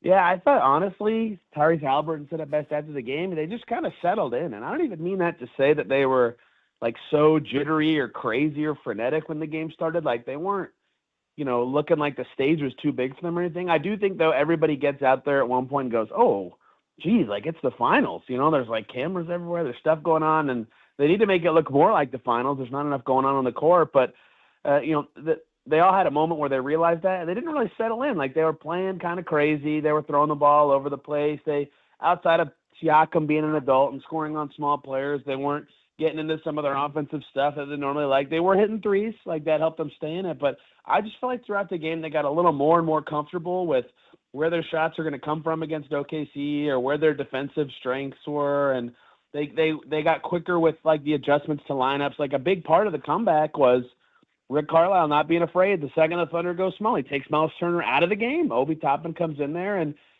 that lineup was great on both ends to close the game. Like, you got to be comfortable with what's going on to do that. And so I don't know that necessarily tactically they were like, oh, we were doing something so wrong early in the game that we had to fix outside of just throwing the ball all over the gym, and more of just like mentally and physically settling into a game and realizing the stage was nothing crazy new. They've played in big games before, and once they figured out what that looked like and how they needed to play, they looked great the rest of the way. Great as a stretch, but good the rest of the way. No doubt about that. Tony East on the Andy Moore Automotive Group hotline. Game 2's coming up on Sunday night. Tip time is at 8. Did it surprise you more that the Pacers put up 66 in the second half against that Thunder D, or did not surrender a 30-point quarter at home against that Thunder offense? Yeah, I think the scoring is the thing to me. Like, it's hard to do that. I mean, OKC, that, I guess, game, was it 3 against Minnesota? They gave up 140 something, but outside of that, even them giving up 110 is rare in the playoffs. I think they're undefeated at 12-0 when they hold a team under 110 in the postseason, and like that line held perfect in this game. And so the Pacers really needed to find a way to score after their first half. And I found it interesting the way that their scoring was coming, because on one hand, their per shot efficiency was pretty good, but they weren't getting shots. Like, when you have 18 turnovers, I think everybody has cited the stat a million times. At halftime, they had taken 18 fewer shots than the Thunder. The ones they were taking were going in. Like, they generated good threes. They scored at the basket enough. They just weren't actually shooting that much. And so I wondered how that would shake out in the second half, if it would be much of the same, if they would have like 12 turnovers and keep shooting okay, or if they would find a way to keep getting good shots up, and they did. They didn't turn it over as much, and they kept chugging at it. So it is surprising, given what this Thunder defense has been this season. Like, a lot of relative defensive rating stats that compare them to the rest of the league say that it's the best defense ever. I don't know if I believe that, but that's what some stats say. And the Pacers were able to get good looks and make them. They're going to have to shoot that well probably the whole series, because getting to the rim and scoring against that OKC team is tough. Remember a year ago, our philosophy was, it was you and I too, by the way, 110 and the Pacers win. Did you think about that last night when they hit 111? Isn't it perfect that 110 was the number that shot got them over at the buzzer? I know every time they're at 108, you tweet at me, oh, they're not going to win. Sure enough, they won it. You were right every time. Yeah, it's amazing, that particular number, and how it is so effective for this Pacers team. But a little bit about their defense down the stretch as well, because I mentioned that they did not surrender a 30-point quarter to the Thunder throughout the game.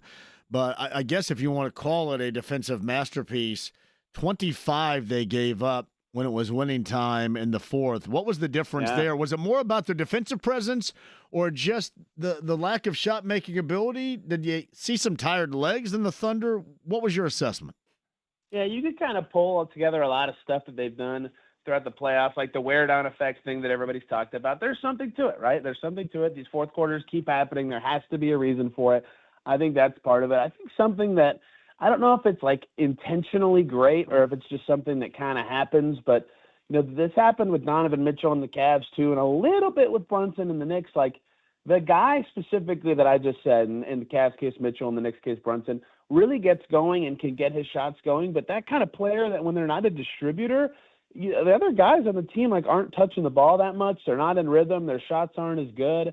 And so in the fourth quarter of that game, J-Dub and Shea really kept trying to chug at it, right? 7 shots for Jalen Williams, I think 4 for Shea. Yeah, they took 11 of the Thunder's 19 shots. The rest of the team combines for 8. It's hard to get into rhythm when that happens. They still scored 25 points, but they took 13 free throws. They only had 1 assist a whole quarter. So what I think kind of happened is, for some way the Pacers were defending, whether it was less help and just relying on their one-on-one defenders to be great, whether it was the Thunder just kind of lulled into a sense of yep, ISO ball will seal this win because you're already winning. When they went up 15, they just were so reliant on their best 2 creators to try to be that guy, be maybe a little bit too much of a hero. And the Pacers' best defenders, Nembhard did great on SGA. Aaron Nesmith did great on Jalen Williams in that fourth quarter, and the Thunder never had any rhythm going. Those 2 guys scored 18 of the 25 points, but it took them 11 shots to do it. They just weren't as effective, and they weren't getting anyone else involved at all. Dort was killing the whole game. He missed all his shots in the fourth. Cason Wallace goes 1 for 3. Nobody else was any sort of effective. So I think part of it's the wear-down effect of being tired. I think part of it's the Pacers' pace finally coming to a head. And I think part of it's just like a great guard your yard one-on-one defense thing that kind of lulled the Thunder into thinking that was the best strategy when it really wasn't. Were you surprised of the relative ineffectiveness of Chet Holmgren, because he was just a tick above his non-participation in the 2 regular season matchups between the two teams? He's let me be clear, he is very good. Like, he is. Deserves to, yes. Yeah, he's a very good player. Miles Turner is a uniquely challenging matchup for him, in that Turner is like a kind of a 3-level scoring threat, so he can't just be like dominate, roam around Chet Holmgren in the way that he can against some other teams. And Miles played great defense last night. Miles had a lot of stuff he did not do well last night, but defense was not one of them. He did a really good job on Chet and did a good job kind of being a paint presence in general. So some of it is just that Chet, wasn't playing well. Like, he didn't space out as much as he can. He only took 1 3 and he missed it. But some of it is like Miles Turner is actually a pretty uniquely challenging matchup for him, which is interesting because Hartenstein's pretty good against the Pacers. I thought Hartenstein was great last night. I wonder if they'll go to 2 big lineups, and that will make Chet look better if he's going against Siakam or Turner in a different setting like that. But I'm not like stunned just because of the way Miles plays them. He's obviously below even just like a straight up matchup fail for him. But yeah, he didn't do much of anything. They barely even played him. He only played 23 and a half minutes. Yeah, my next question was going to be, 0.3 was the time the Pacers led. That was the in-game situation. So they win. So was that material and evidence enough for the Thunder to change that philosophy from small ball starting to inserting Hartenstein back in the lineup? I'm not sure. I thought before the series even started, they might not start him. I got lucky with that prediction. I thought they'd start Caruso, not Case and Wallace, and maybe they do eventually go to that. Case and Wallace -13. Nobody else on the Thunder was worse than -4, and Caruso was awesome, right? They won his minutes. He had 11 points and 6 boards. So maybe they go to Caruso, and then that gives them their best defenders all on the floor at the same time against Siakam and Haliburton as often as possible. Right, that's kind of the theory of them doing that to me. And they don't need to play 2 bigs against the Pacers as much, given the way the Pacers play. The Pacers went small against the lineup that had Hartenstein on the floor last night. I thought that was a very interesting choice by Carlisle. It did kind of work. So I don't know if they'll go back to 2 bigs unless they have to. But to me, it seems like it should work pretty well against what the Pacers are putting on the floor to start games. So maybe they get back to it at some point. I don't think they'll ever start it in the series, though. I think they want to have as many of their best defenders on the floor against the Pacers starting 5 as they can. You would all think, and this is especially going back to when the Pacers were getting swamped defensively in the first half, do you all think the Thunder maybe have the mentality more of going with, well, our need is offense here? Now, granted, clearly the Pacers, put up 35 in the fourth, and you're going to need some quality defense there. But things could have been drastically different had the offense been at a higher clip, and you've been able to put the Pacers at least down big, much a larger margin and less margin for error in this case over the course of that game. So maybe instead of the defensive philosophy needing to change and be upgraded, do they need to do that on the offensive end? That's possible, right? I made that case against the Cavs that, the Pacers should just the whole series just put their best offensive lineup on the floor and try to keep up with Cleveland as much as they can. And it didn't end up mattering that much because the Pacers defended pretty well and the Cavs turned into a pumpkin for some reason in that series. But you could make the argument for the Thunder doing the same thing. Like, their defense is going to at least be pretty good regardless of who's on the floor. They only play 1 bad defender in their entire rotation, and Isaiah Joe, and even he was fine. He had 5 points in that game. So I do wonder if they would try to, maybe tip offense a little bit more with their decisions and go against what I just said about starting Caruso. But I don't know what even that would look like. If maybe that is the 2 big group, maybe they would start one of Wiggins or Joe or something like that, because I don't think their offense was bad. Like, they did shoot under 40%, so maybe I'm being a little rosy by saying that. They shot okay from 3, but their half-court offense throughout the playoffs has kind of made me scratch my head. They couldn't score that well against Memphis in the first round. They didn't really get rolling on that end of the floor until the conference finals. So perhaps that's something they try to do, is just say, you know what, screw it. Let's make our defense a hair worse, and if we score more, it'll help us set up more. Well, and that's where I bring up maybe more, because guys off the bench like Isaiah Joe, for example, lost a lot of clock in previous series because of matchups. And he got some DNPs, I think. Yeah, he did. And he had 11 minutes played and shot the ball certainly better than some of his teammates. And I just kind of wonder if that may be a Game 2 reflection on what we're talking about here. Not shooting the ball over a 40% clip and maybe utilizing those off the bench with a more offensive lean and giving up a little bit defensively, for the sake of being able to overcome the Pacers in that dynamic. I don't know. That's just something I thought about when just simply looking at the box score in the postgame. No, maybe so. Looking at Joe, he has had he's had 4 games at less than 4 minutes played. He's never been a total DNP in the playoffs, but I do think that just gets to what we're saying, that Daigneault at every turn, basically, when he's making a rotational choice, he'll try to get as much defense on the floor as he can. And, don't get me wrong, it suited OKC well. They're in the finals, for Pete's sake. But, a lot of their offensive success or strategy comes from the fact that they're forcing a bunch of turnovers, and they're very good at, usually, and until last night, very good at scoring off of those turnovers, right? So they're comfortable playing defensive groups and just racing out.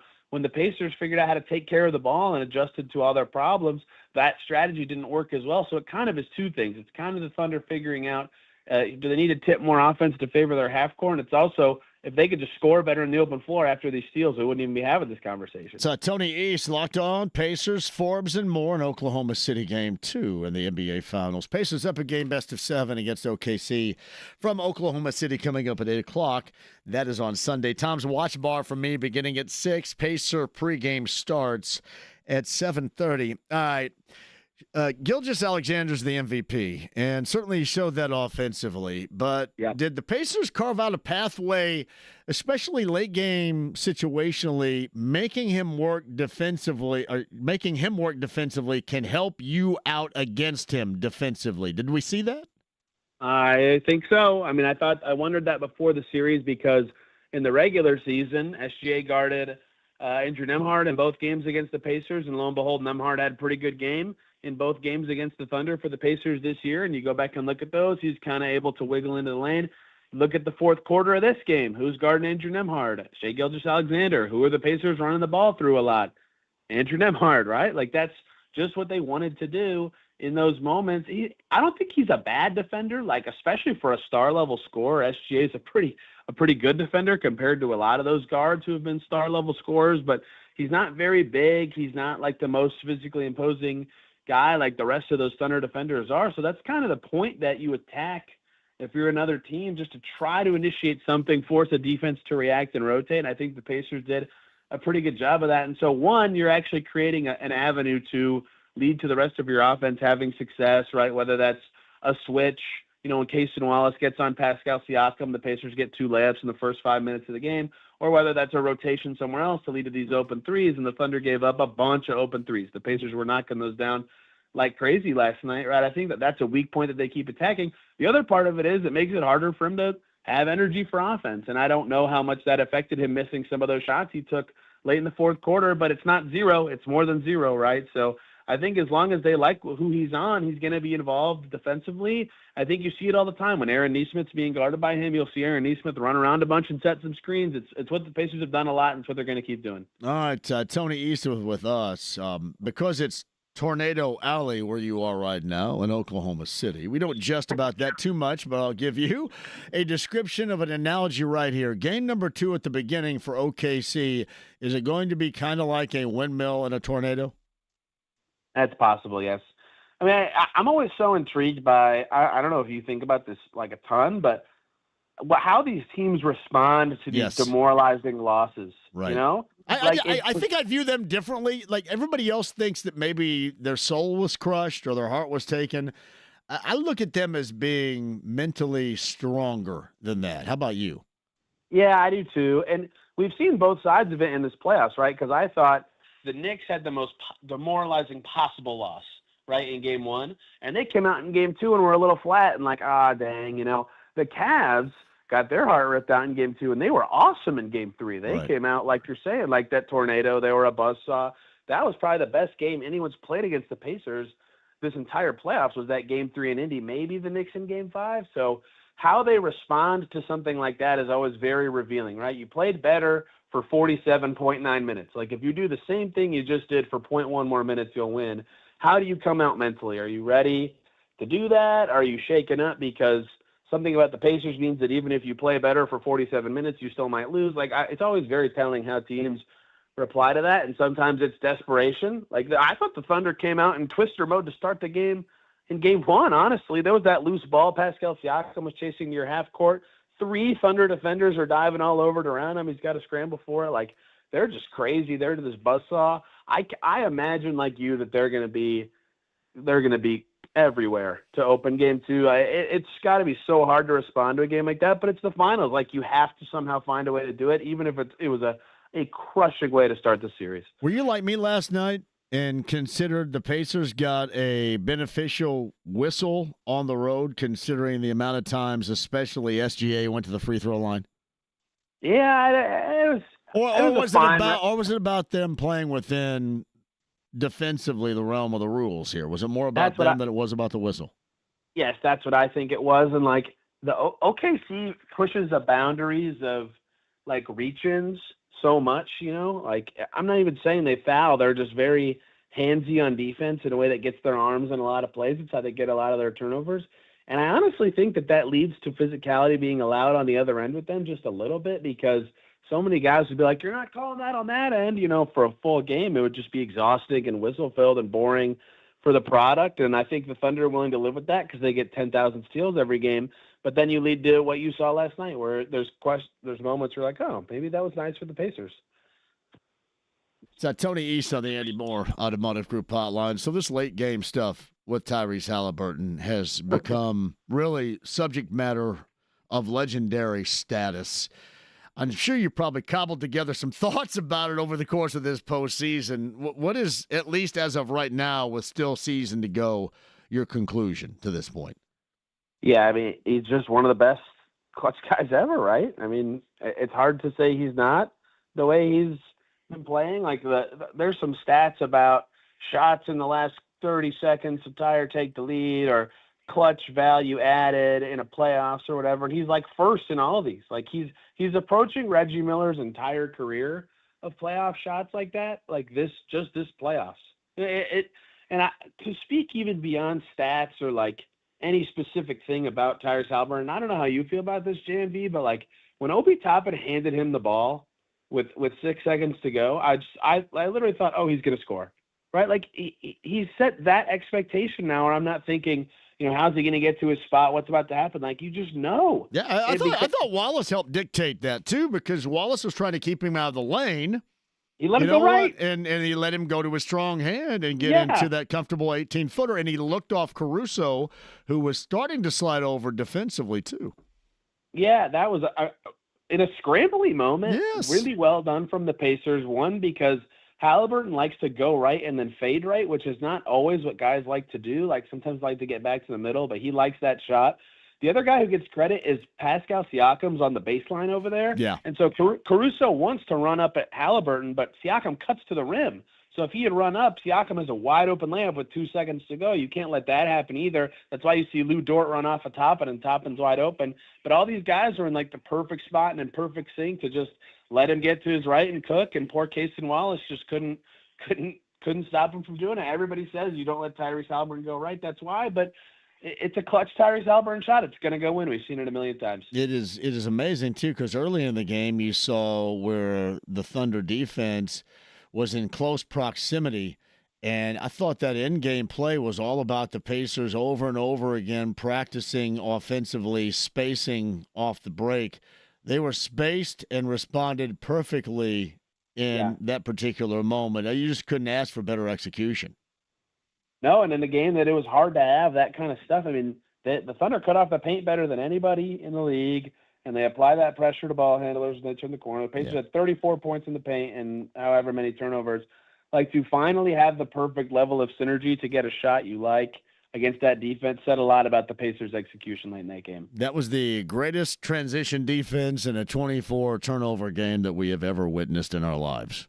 I don't think it will ever be topped in my entire life. Right. I don't think I've ever seen a team turn it over 24 times that won either in my life. So that may have been a first, especially 19 in the first half. In the finals. The finals. Yeah.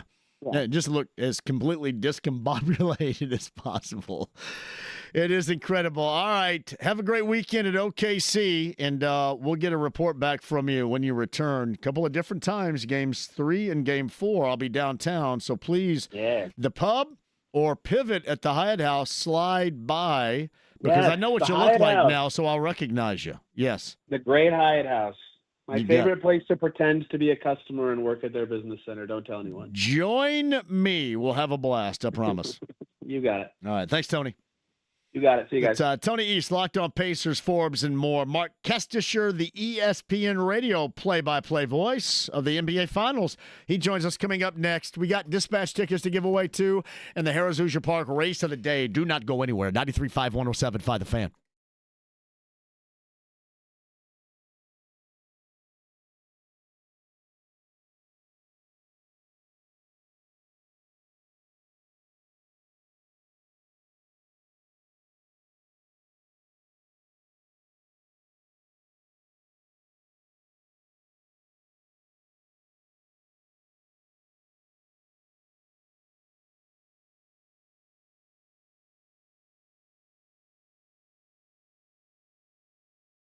It's Trajan Wealth, 317-480-4040, 317-480-4040. Do not gamble your financial future on not knowing the pathway in which you need to take. That's where the decades of experience in financial advice comes with the best, and that would be Trajan Wealth. Jeff Jr. of the Clan, telling you the absolute best at getting you on track for your financial future, telling you what you need to know. If you're like me, the guidance is necessary right here. And that group, as good as it gets to help you out, help you formulate a plot, a plan, a journey to get you to that retirement with Trajan Wealth. Give them a call today. Tell them I sent you. 317-480-4040. 317-480-4040.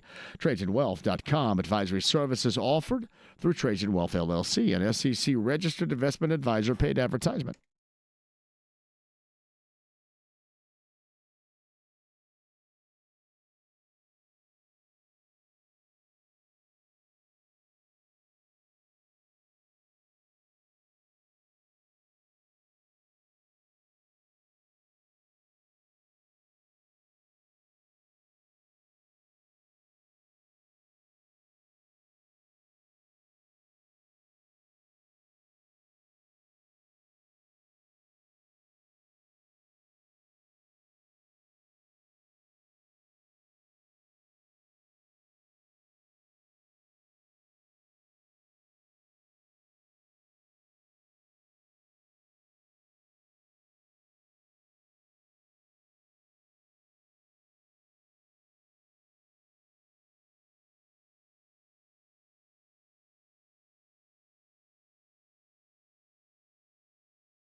Putting the band back together.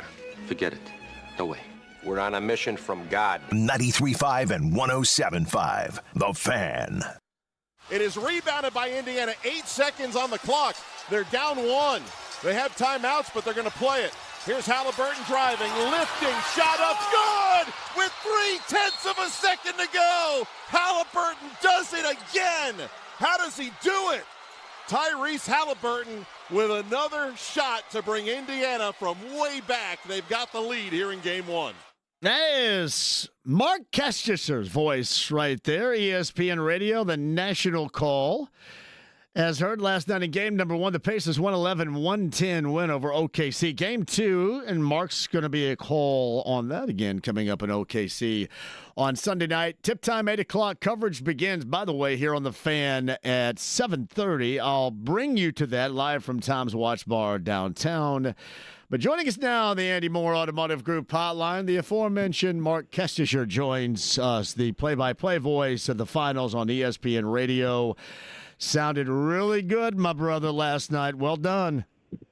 I appreciate that, John. I'm no Mark Boyle, but I tried my best. No.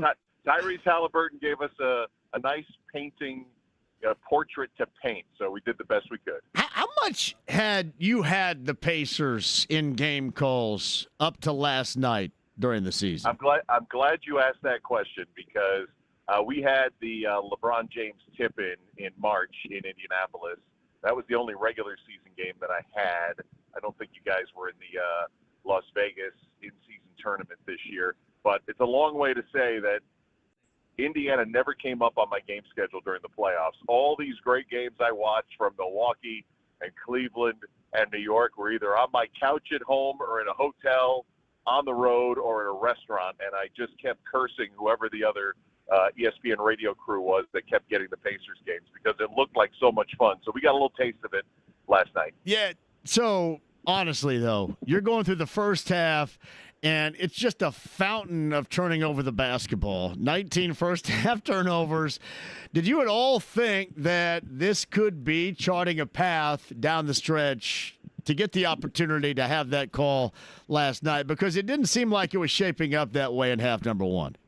Yeah, I would say heck no on that one. It's just, the 7-0 start, a consistent double-digit lead, all the turnovers, and having done so many OKC games this postseason, that's just the demise of every team that they've played. And yet, they weren't getting points off those. There were a lot of dead ball turnovers. There were bad passes that went into the backcourt, that went out of bounds. And so it wasn't Oklahoma City running out. But to that point, you go to the fourth quarter, and OKC goes up 18 on that inbounds pass that was too high for Bryant, and J-Dub takes it all the way to the other end. And that's the kind of run out and momentum that leads OK to see the victory. So at that point right there, I'm thinking toast. But Andrew Nembhard settled the ship. Guys stopped turning it over, making 3-point shots, and then got enough stops down late to make it a one-possession game. And you don't really have a chance to think because, in every call you hear, whether it was mine or Mark's or Mike Breen's, there's always that anticipation of, all right, are they going to call timeout, advance the ball, and set up a play? And then you get to set things up. But it's like, here we go. And next thing you know, Tyrese has it in his hands, and the rest is history. So I never really thought they would have that opportunity, but it's just a team that doesn't seem to fear being down, being on the big stage, and they just don't give up. And it's got to be an endearing quality in Indianapolis and all across the state of Indiana. He is Mark Kestisher, ESPN Radio, national play-by-play voice of the finals. Game 2's coming up on Sunday. So that had to be the greatest transitional defensive performance by a team that turned the ball over 19 times in the first half you've ever seen, because that's how I categorized it a little bit earlier.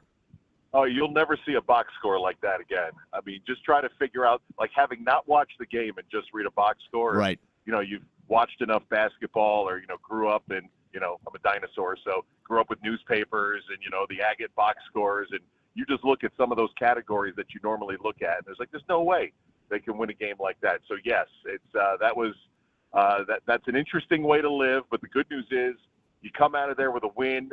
you really just want to get the road split, especially against Indiana. Now you get a little against OKC rather. Now you get a little greedy to see if he can get 2. And I'll caution, and I'm sure you've already discussed this a month ago after Denver got the Aaron Gordon game winner with about 3 seconds left to take a 1-0 series lead. I think the Thunder won by 43 in Game 2, but that was Denver, and this is an Indiana team that's got an opportunity to take a commanding lead. Yeah, it's no doubt about that, too. I think about it in terms of this.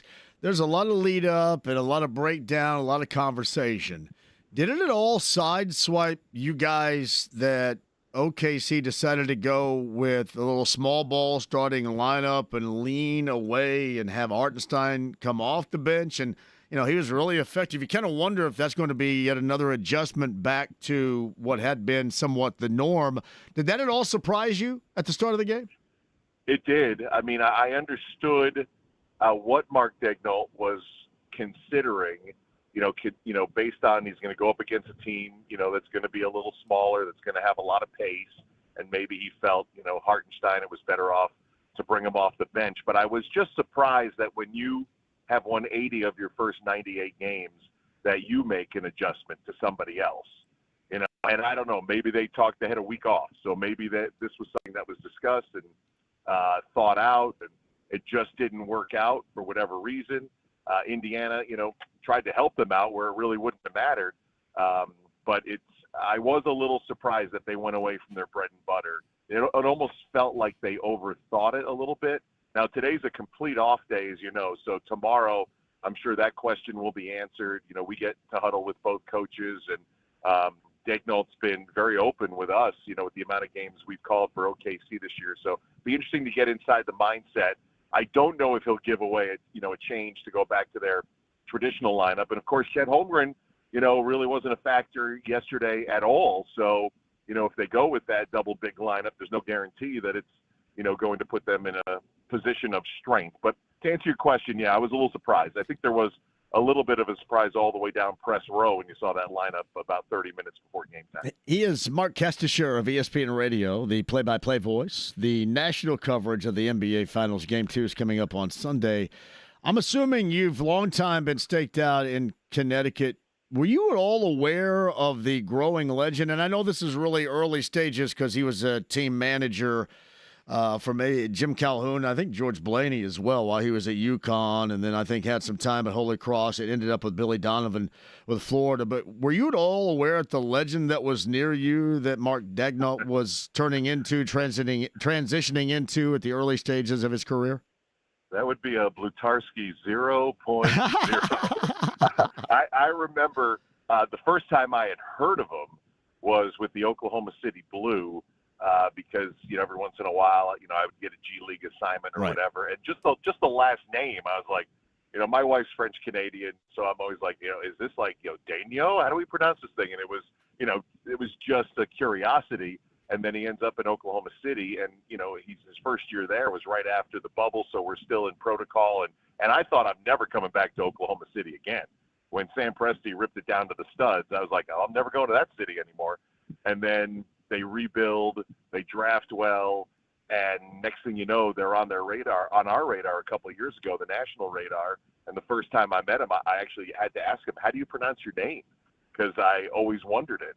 And getting to know him the last few years and to find out, just how his journey has gone. And working with PJ Carlissimo, of course, is a Big East head coach. So, he and Jim Calhoun go way back. Yeah. So just to find out what it was like as a student manager, like I'm not even sure Jim Calhoun knew who he was as a freshman, but as we're learning, a lot of folks seem to recognize even at 18, 19, 20 years old, he was a really sharp basketball mind. They put more trust in him, and he didn't even want to, continue that part of his career when he graduated. That's what it sounded like. And Calhoun almost had to talk him into like, hey, I know the guys over at Holy Cross. You should try to become an assistant coach there, and the rest is history. That's weird. One of my really good friends that I grew up with and went to my high school in Southern Indiana is Dusty May, the head coach in Michigan. And there are similar paths taken to where he is in Ann Arbor now to, where we see, Daigneault right now. And I don't know if I'm pronouncing his name right. Is that close? Is that accurate? I was told, we keep saying Dagnall, but he tells us it's Dagnall. It's almost like a Wisconsin kind of Dag, yeah. Dagnall. Similar, I get, halves, which all started as student managers. It's, knowing a lot of coaches' sons, and I don't know if Mark is a coach's son, but just a lot of, like Fran Fraschilla, whom I worked with a long time. He had a couple of boys who played, college basketball and were, kind of on the end of the bench and wanted to become coaches. Even PJ's son, I think when he finishes at Colgate, would like to stay in basketball and become a coach. And, there's different ways to go about it. And it is different to have a guy who didn't play above high school to get this far. But if you know the game, we see it in other sports, guys that, barely play in the minor leagues and end up being longtime major league managers. It's, there's, you know it or not. It's kind of an art form. And so every once in a while you get these great success stories. And I'm sure you've seen the articles about Mark's wife, who's won like 7 rings in gymnastics as an assistant coach. He's at Oklahoma right now. They just won another one. So he's got a long way to go to catch up for rings. And a matter of fact, he needs to get 4 wins. Well, Indiana just needs 3 wins right now in this series. Yeah. 121-119 was that, I know you got to run here, the conference semifinals. Their start at home and a loss to the Nuggets, and then the bounce back was somewhat robust, as you mentioned, too. 149-106 in game number 2. So a vengeance is what we saw. Is this kind of, directionally speaking, where you think we could be going on Sunday night? It's possible only because of their track record, not even that game 2 against Denver. I think there's a new confidence. You've already played game 1 if you're the Pacers. You have all those turnovers out of your system. I don't even expect Indiana to play that recklessly on Sunday night. So in some ways, for Oklahoma City, that's what they've lived on. So it'll be interesting to see how the Pacers play. I think they come out and play a better ball game. I think we got a series now. Really, it's just OKC was so dominant in what was believed to be, and I think accurately so, a very steep and difficult Western Conference. And the Pacers, outside of your area, many people were caught by surprise, and I don't know why. I mean, if you weren't paying attention on Christmas Day or, on January 30th and then checked in at the All-Star break and maybe checked in again on March 1st, I'm not sure what you were missing. And then you watch the playoffs. So this is as good a team as anyone in the NBA. I think Oklahoma City has just been so good this year that on paper it was hard not to make them a heavy favorite. And now they got hit in the jaw, and we'll see. They respond. It's so odd. These teams are very similar in that they have such great confidence in themselves that I don't even think Oklahoma City is phased at all after losing last night. They literally will walk into the gym today, tomorrow, and then on Sunday for game 2, almost as if, we lost the game, we're still level. They say 0-0. I felt that way in the Denver series. They were down 2-1. They had to play a game 7. They never changed. So I think we're in for a good series. I think we're in for a longer series than anyone anticipated. Mark, appreciate the time. Enjoy those moments you have in OKC over the weekend. And we'll catch you at some point here in Indy when you go play golf with Jeff Rickard. I'm looking forward to teeing it up with Jeff. Hopefully I play better than I just played. You guys aren't going to ride a tandem bike on the Monon or anything together, right? No. He's the only Tour de France guy. I'm more apt to go to the Swiss Alps and get some cheese or something like that. I'm not in shape like him. Well done, Mark. I appreciate your time, man. Have a great weekend. You got it, John. Have a good day. It's game 2 coming up on Sunday, by the way. And Mark Kestisher of ESPN Radio, the national play-by-play voice on the Andy Moore Automotive Group hotline. He did mention, too, that game 1 against Denver back in the semifinals out west, 121-119 in a loss. And then they returned in game number 2, 2 days later, 149-106 over the Nuggets. Nuggets ended up winning at home that first game in overtime by 9. I think the game that stands out to me is when there was a breakthrough for OKC on the road in Denver, and they scored 92 points and still won, 92-87.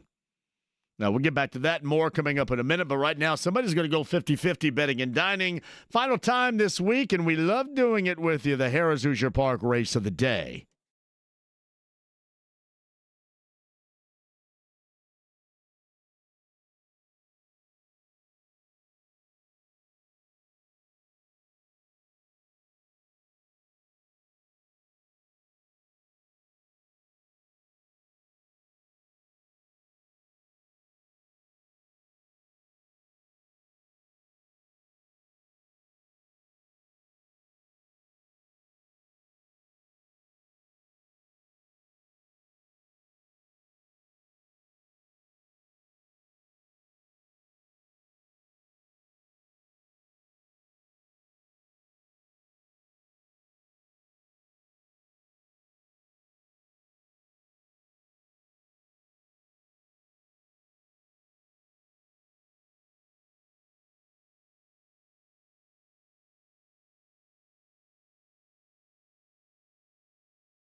JMV. Now you listen here. He's not the Messiah. He's a very naughty boy. Now go away. 93.5 and 107.5. The Fan. Jeff Craig, Harris Fisher Park Race of the Day winner on this Friday. Tell it like it is. Paid $2.80 on a $2 bet. The $2 exacta payout was $28.40. 50-cent trifecta, $58.70. Your Harris Fisher Park Race of the Day. Monday, check that. Wednesday through Friday. Right here every afternoon on The Fan. And standardbred horse racing going on at Harris Fisher Park Racing and Casino now through November. 50-50 betting and dining to Jeff. Thank you, Tony Wren, to the gang up in Anderson. Harris Fisher Park Race of the Day. Dispatch is in the background, number 9 at 239-1070. Dispatch later on this month with John Butler. That's a nice song right there. Number 9 at 239-1070. You will be a winner, and you can go on us. Thank you very much to our friends at Live Nation. Hey, JMV Takeover tomorrow night, 6 until midnight. You guys want to celebrate a sweet catalog of the 1990s? I think I heard Jake and Eddie talking about the song Laid by James. That is an early 90s classic right there. She only does what when she's where? You guys understand what I'm talking about, lyrically speaking, with the song Laid by James? Can you imagine? She only does something when she's where? True that. Win those dispatch tickets. Listen to the JMV Takeover coming up tomorrow night. 6 until midnight, powered by Big Red Liquors, B105.7. Cannot wait. It is going to be absolutely full of Pacer highlights with all our remixes, with all of our requests tomorrow night. The True Party. Tom's Watch Bar coming up on Sunday, 6 o'clock, 6 until 7:30 for the pre at Tom's Watch Bar. Cannot wait to join you for that bad boy. You guys got to join me, I should say. So hopefully you're already going to be there or you're coming. And you can join me at Tom's Watch Bar downtown for that. 239-1070. Billy's going to jump on here before we have to hit the top of the hour break. Hello, Billy.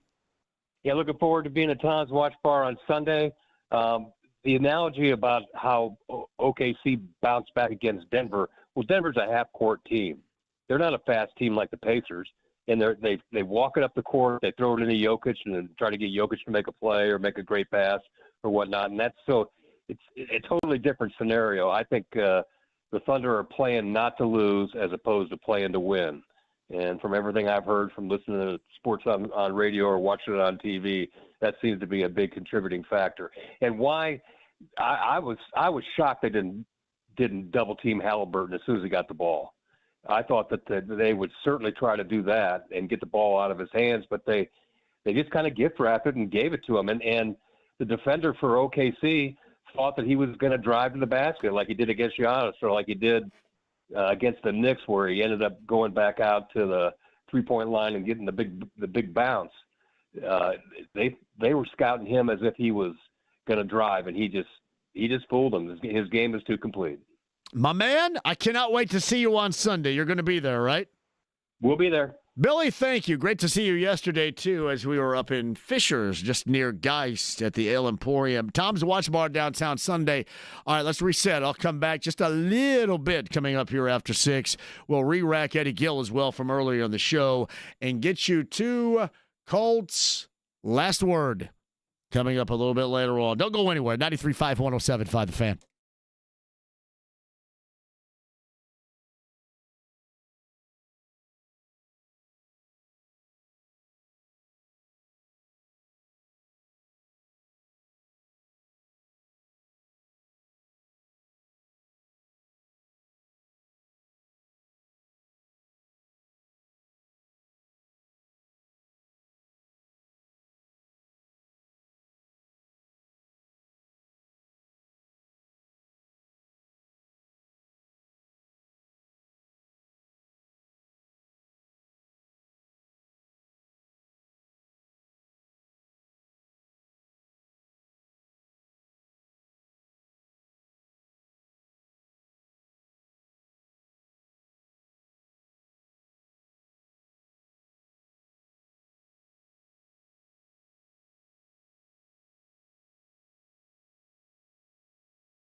With JMV. Excuse me, Robo, any special message for all the kids watching at home? Stay out of trouble. 93.5 and 107.5. The Fan. Da-na-na-na-na-na-na-na. Let's go ahead and leave this up, James. This reeks of the greatness of the late Lane Staley, Jerry Cantrell, and Allison Chains. Oh, God. Damn the river. Damn that river.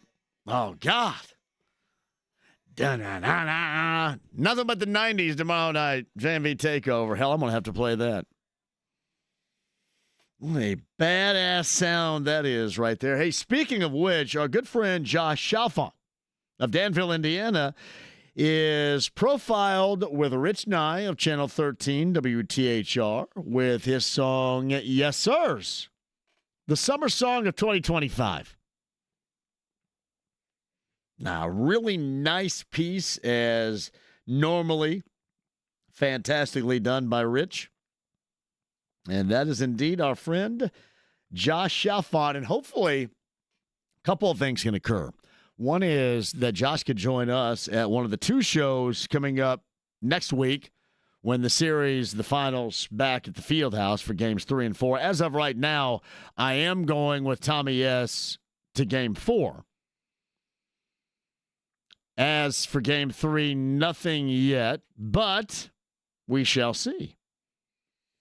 But I think Tommy S. and I know that not only are we unbeaten going to the games together, Tommy S. of Coach's Tavern, but I am unbeaten while wearing the Michelob Ultra Pacers shoes that our good friends Kevin and Courtney and Jim Jr. and the gang from Zinc gave to me back a year ago, in fact, during the NBA All-Star break.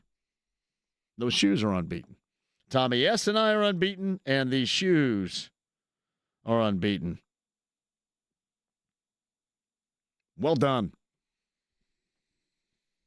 But no, hopefully Josh can join us. I want to get Josh inside Cambridge Fieldhouse to be able to perform the song as well. Hopefully that at some point can take place. But it's a hell of a story, and that is I think the legend grows as the Pacers continue to play well. So hopefully we can get him inside the Fieldhouse to perform Yes Sirs. Now, I will tell you this. We'll have it for you coming up tomorrow night on the JMV Takeover, per usual. Yeah, we'll have that, and I will have a crap ton of Pacers highlights from now, present time, to the past. And have some fun with it coming up tomorrow night. That's 6 until midnight, the JMV Takeover. We'll be on B105.7 per usual. And it's weird. Sometimes I know you guys don't dig. Like the 90s is not everybody's cup of tea. It seems like the 80s absolutely everybody loves. But sometimes I think I lose a little bit in the 1990s. But I will tell you this. It is kind of fresh and new to be able to do that, and also to play a lot of music, a lot of songs that rarely, if ever, you hear on the radio. I did this thing with Barrett Media and John a little bit earlier this week, an article about that, and it is such a unique brand of radio in a radio world where nothing is basically unique any longer. Tomorrow night, 6 until midnight, powered by Big Red Liquors. That is the JMV Takeover. Tom's Watch Bar coming up on Sunday, 6 p.m. I want to see you there. We'll lead it up to Pacer pregame right here and game number 2 of the NBA Finals. James, great job out of you, to our guest today as well. Coming up next, the last word, the latest on the Indianapolis Colts, coming straight at you on 93.5 and 107.5 The Fan. Meantime, on the Andy Moore Automotive Group hotline, he is away from all the road and the street noise and from the radio network with the Pacers. The former NBA guard Eddie Gill joins us now. Good afternoon, Eddie. How are you? I'm outstanding. How about yourself? Let me get to a point you made on the broadcast last night. And Sure. I went back and watched. After you said it, I went back and watched it because I never sleep. And you were so right. It's one thing to watch on tape what Oklahoma City does defensively. And you can see it and you can understand it. There's no doubt about it. But then you have to deal with it. And sometimes that takes some time. And we saw it in terms of a first half, how long it took the Pacers to really get used to it. I thought that was a terrific point you made last night. Yeah, I mean, I appreciate it. I mean, it's it's funny. When I was in college, we used to, they had guys, they would have people in the arena somewhere spying on your practice or spying on your shoot around. And we used to say, oh, you can look at it as much as you want, but once we get out here on the floor, you got to deal with it. And that's a different type of feeling. So that's exactly what you have to do when OKC. I mean, they play a physical brand of defensive basketball, a swarming brand of basketball defensively. And, again, you being able to watch it and try to, cover it in the film session is much different than getting in that building and there's 18,000 screaming fans on you. And every time you put the ball on the floor, there's another white jersey on you. So they just did a great job of adjusting to that in the second half. Well, when you turn your head, I mean, somebody will come off their man, too, and dig on you and slap on you, too. That's the other thing they do you have to get used to. You just can't hold it as long with your head turned as long as you normally would. But here's the thing as well. We've talked about, you and I, the Pacers doing that, employing those situations defensively against teams that you find out on tape may have a loose handle or aren't strong with the basketball. That's just something that OKC does in-game and game out. Sometimes other teams decide not to do it that way, but that's just simply put the way that the Thunder play defense. Yeah, it's just a way of life for them. It's just a complete lifestyle. There's something that they've completely committed to. It's something that they're going to do each and every time they step out on the court, and then just as a team, and from right now, from the Pacers' perspective, they just got to figure out a way to completely combat it. And the contrasting styles here in these series is really evident. Or I guess you can say there's some similarities, right? Both teams are very good at taking care of the ball. Both teams are good at, here of late, turning people over. But I will say when the Pacers were turning it over in the first half, what kept them in the game was they were able to get back on defense and try to create another stop. So I think it was pretty much in the first half the Thunder they were under 40% throughout that half, so that's what was able to keep the Pacers in striking distance. I'm glad you brought that up. I spent my entire first segment talking about that. And it's in terms of just how that plays on your mind. That initial disappointment is that click of thought and hesitation where they bury you with numbers offensively on the other end. But the Pacers double back as quickly as possible, and to only surrender 11 points in turnovers or coming off of turnovers when you do it 24 times in a game, which is the highest of volumes, I think it just speaks to the competitive nature and the want to, and really the recognition of a team group that we've come to know and certainly love watching perform. I thought that was maybe the most important aspect that we witnessed last night outside of the in-game situation.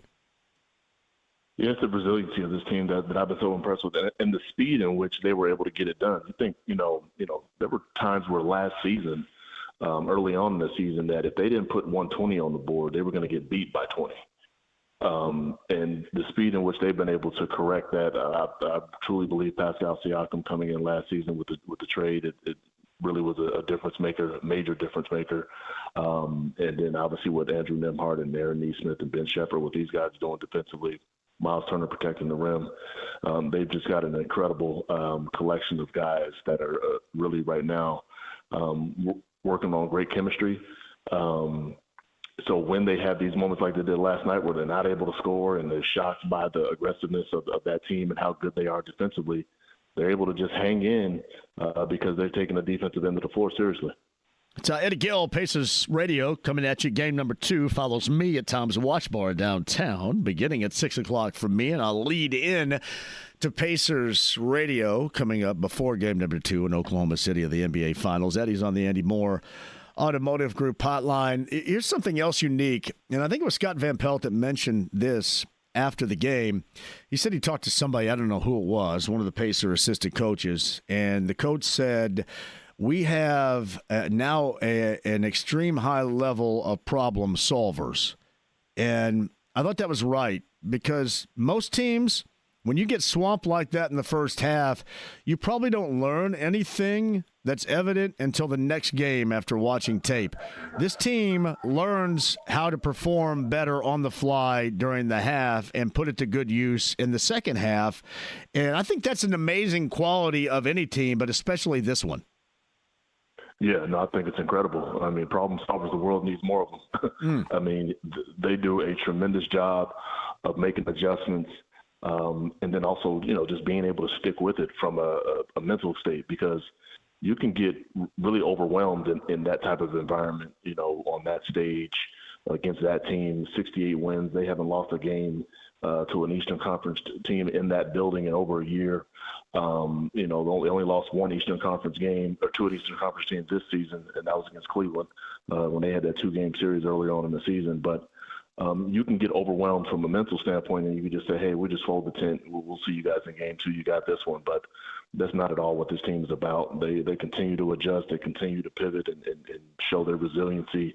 And, again, the defensive end of the floor, just keeping them able to maintain. And then they just have an aura and a confidence about them that, hey, we're comfortable in this space. You guys are up right now, but, watch this. and then, the fourth quarter comes, they're down 15, and they just unbothered, and they just hang in and make play after play. So Eddie Gill is on the Andy Moore Automotive Group hotline. In the game situation, were you surprised that Dort so quickly decided to fade off with Obi and that left Wallace on Haliburton? And he so easily, he got into his comfort zone, into a rhythm shot just like he wanted. I want to get into something else that he did also during that touch in that make, but were you surprised that Dort didn't jump over there and immediately jump on Haliburton? No, I think he was in a situation where they're in transition, and if he does that, maybe Haliburton's able to take the top off the defense and go, advance the ball, and Obi goes, and once Obi gets to the lane, somebody's going to have a problem. Spur of the moment, and I love the fact, and Ricardo does this time and time again in these late game situations. If you can inbound the ball quick, or not inbound it, but rebound it and get an outlet, as opposed to just calling a timeout, let the defense set, and those kind of things. Those are the most difficult plays to cover, the randomness in transition. And to your point, now they don't get the guy who they want to guard them. And don't get me wrong, Casey Wallace is a good defender, but he's not Luke Dort. He doesn't have the size and strength and stature. But, Haliburton's able to just get to his spot. Siakam was in that strong corner. He did a great job of cutting, so his guy was kind of in a trick bag there. Whether, hey, do I go help? Do I go with Siakam on this cut? He was pretty much in no man's land, and Haliburton just gets to his pull-up, and, the rest is history. He got into that rhythm 18-footer that he knocked down. But did you notice the eye contact that he made toward Caruso, who was on Siakam at the time, and he kind of relaxed a little bit? I thought that was kind of a not-so-subtle situation there to get into that rhythm shot that he was about to make with the eye contact with a help-side defender who decided in that case not to help. Well, that's what it is. Well, first of all, just from a conceptual standpoint, you don't leave strong corner. That strong corner three-point shot is the easiest shot in basketball. So if he's fully committed there, you're going to leave Pascal Siakam wide open for the three-point shot. But what really screwed Caruso up was, even more so, was when Siakam cut to the basket. And Casey Wallace is, he's playing solid defense there. He's going to protect the drive, but Caruso is, again, he's in that uncertainty of like, hey, do I just fully commit? And really now Siakam goes to the basket. Now he's going to go get a layup because Haliburton hit him with a layup. So it just was great chemistry and a great read and high IQ play by Siakam cutting to the basket there. But, I mean, these shots that Haliburton is making, on a consistent basis now are just mind-blowing. Was that a outstanding, especially in-game defensive effort by Andrew Nembhard when most of the time he's guarding the MVP that scored 38 in game number 1? Would you qualify it as such? Absolutely, and I'm glad you mentioned that because beyond that, he made some other offensive plays too that, again, assisted in the comeback. I liken it to what Aaron Neesmith did where he loses his mind and hits 7 threes or whatever it was in game 1 of the Knicks game, and then, boom, Haliburton hits him with the game winner. That happened again here in this game where Nembhard was able to not only defend at a super high level, but he scored some baskets there that were really important for the Pacers obviously to get back into this game. But that very last possession, SGA was not passing that ball, and Pacers did a great job of staying home. Nembhard did a terrific job of keeping his chest in front of the basketball, stayed down on shot fakes. He goes for the turnaround jumper, contested, and they get the rebound, and here we go. But, man, to see that battle throughout the game was really cool for me, knowing that those two guys are teammates for Team Canada.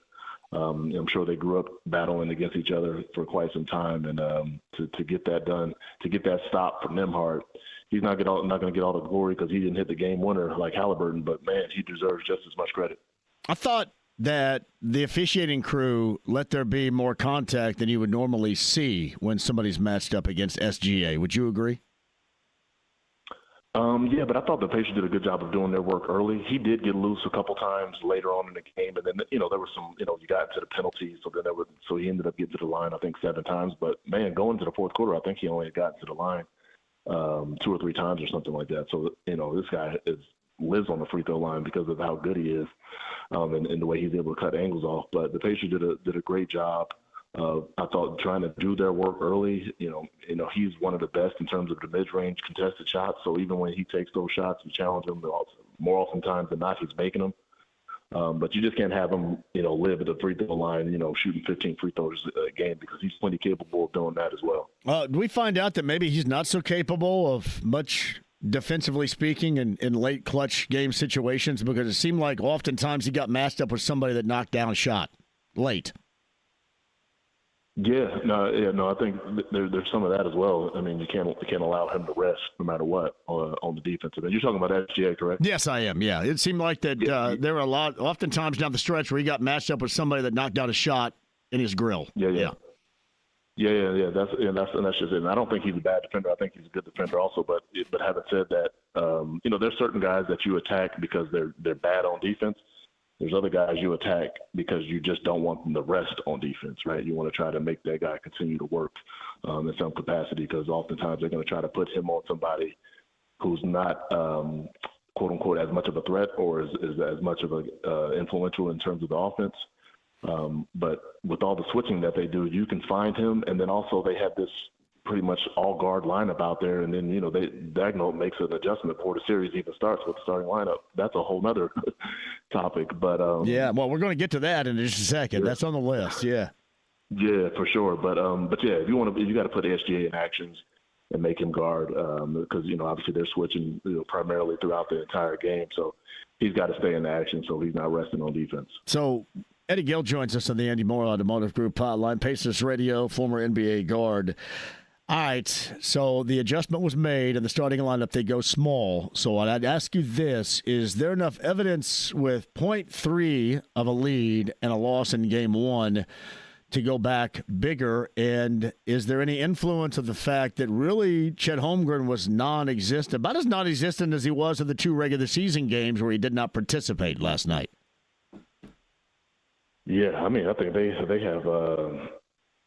some questions to ask themselves, or because you make that adjustment early, and I think it was predicated upon they have 4 good defenders out there, and they don't have to worry about someone trying to deal with Turner on the pick and pop situation, Hartenstein in particular. But now they're in a position where, hey, do we go back to it because we got thrashed on the glass, which is very uncharacteristic for the Pacers. They don't typically beat anybody in that fashion on the backboard.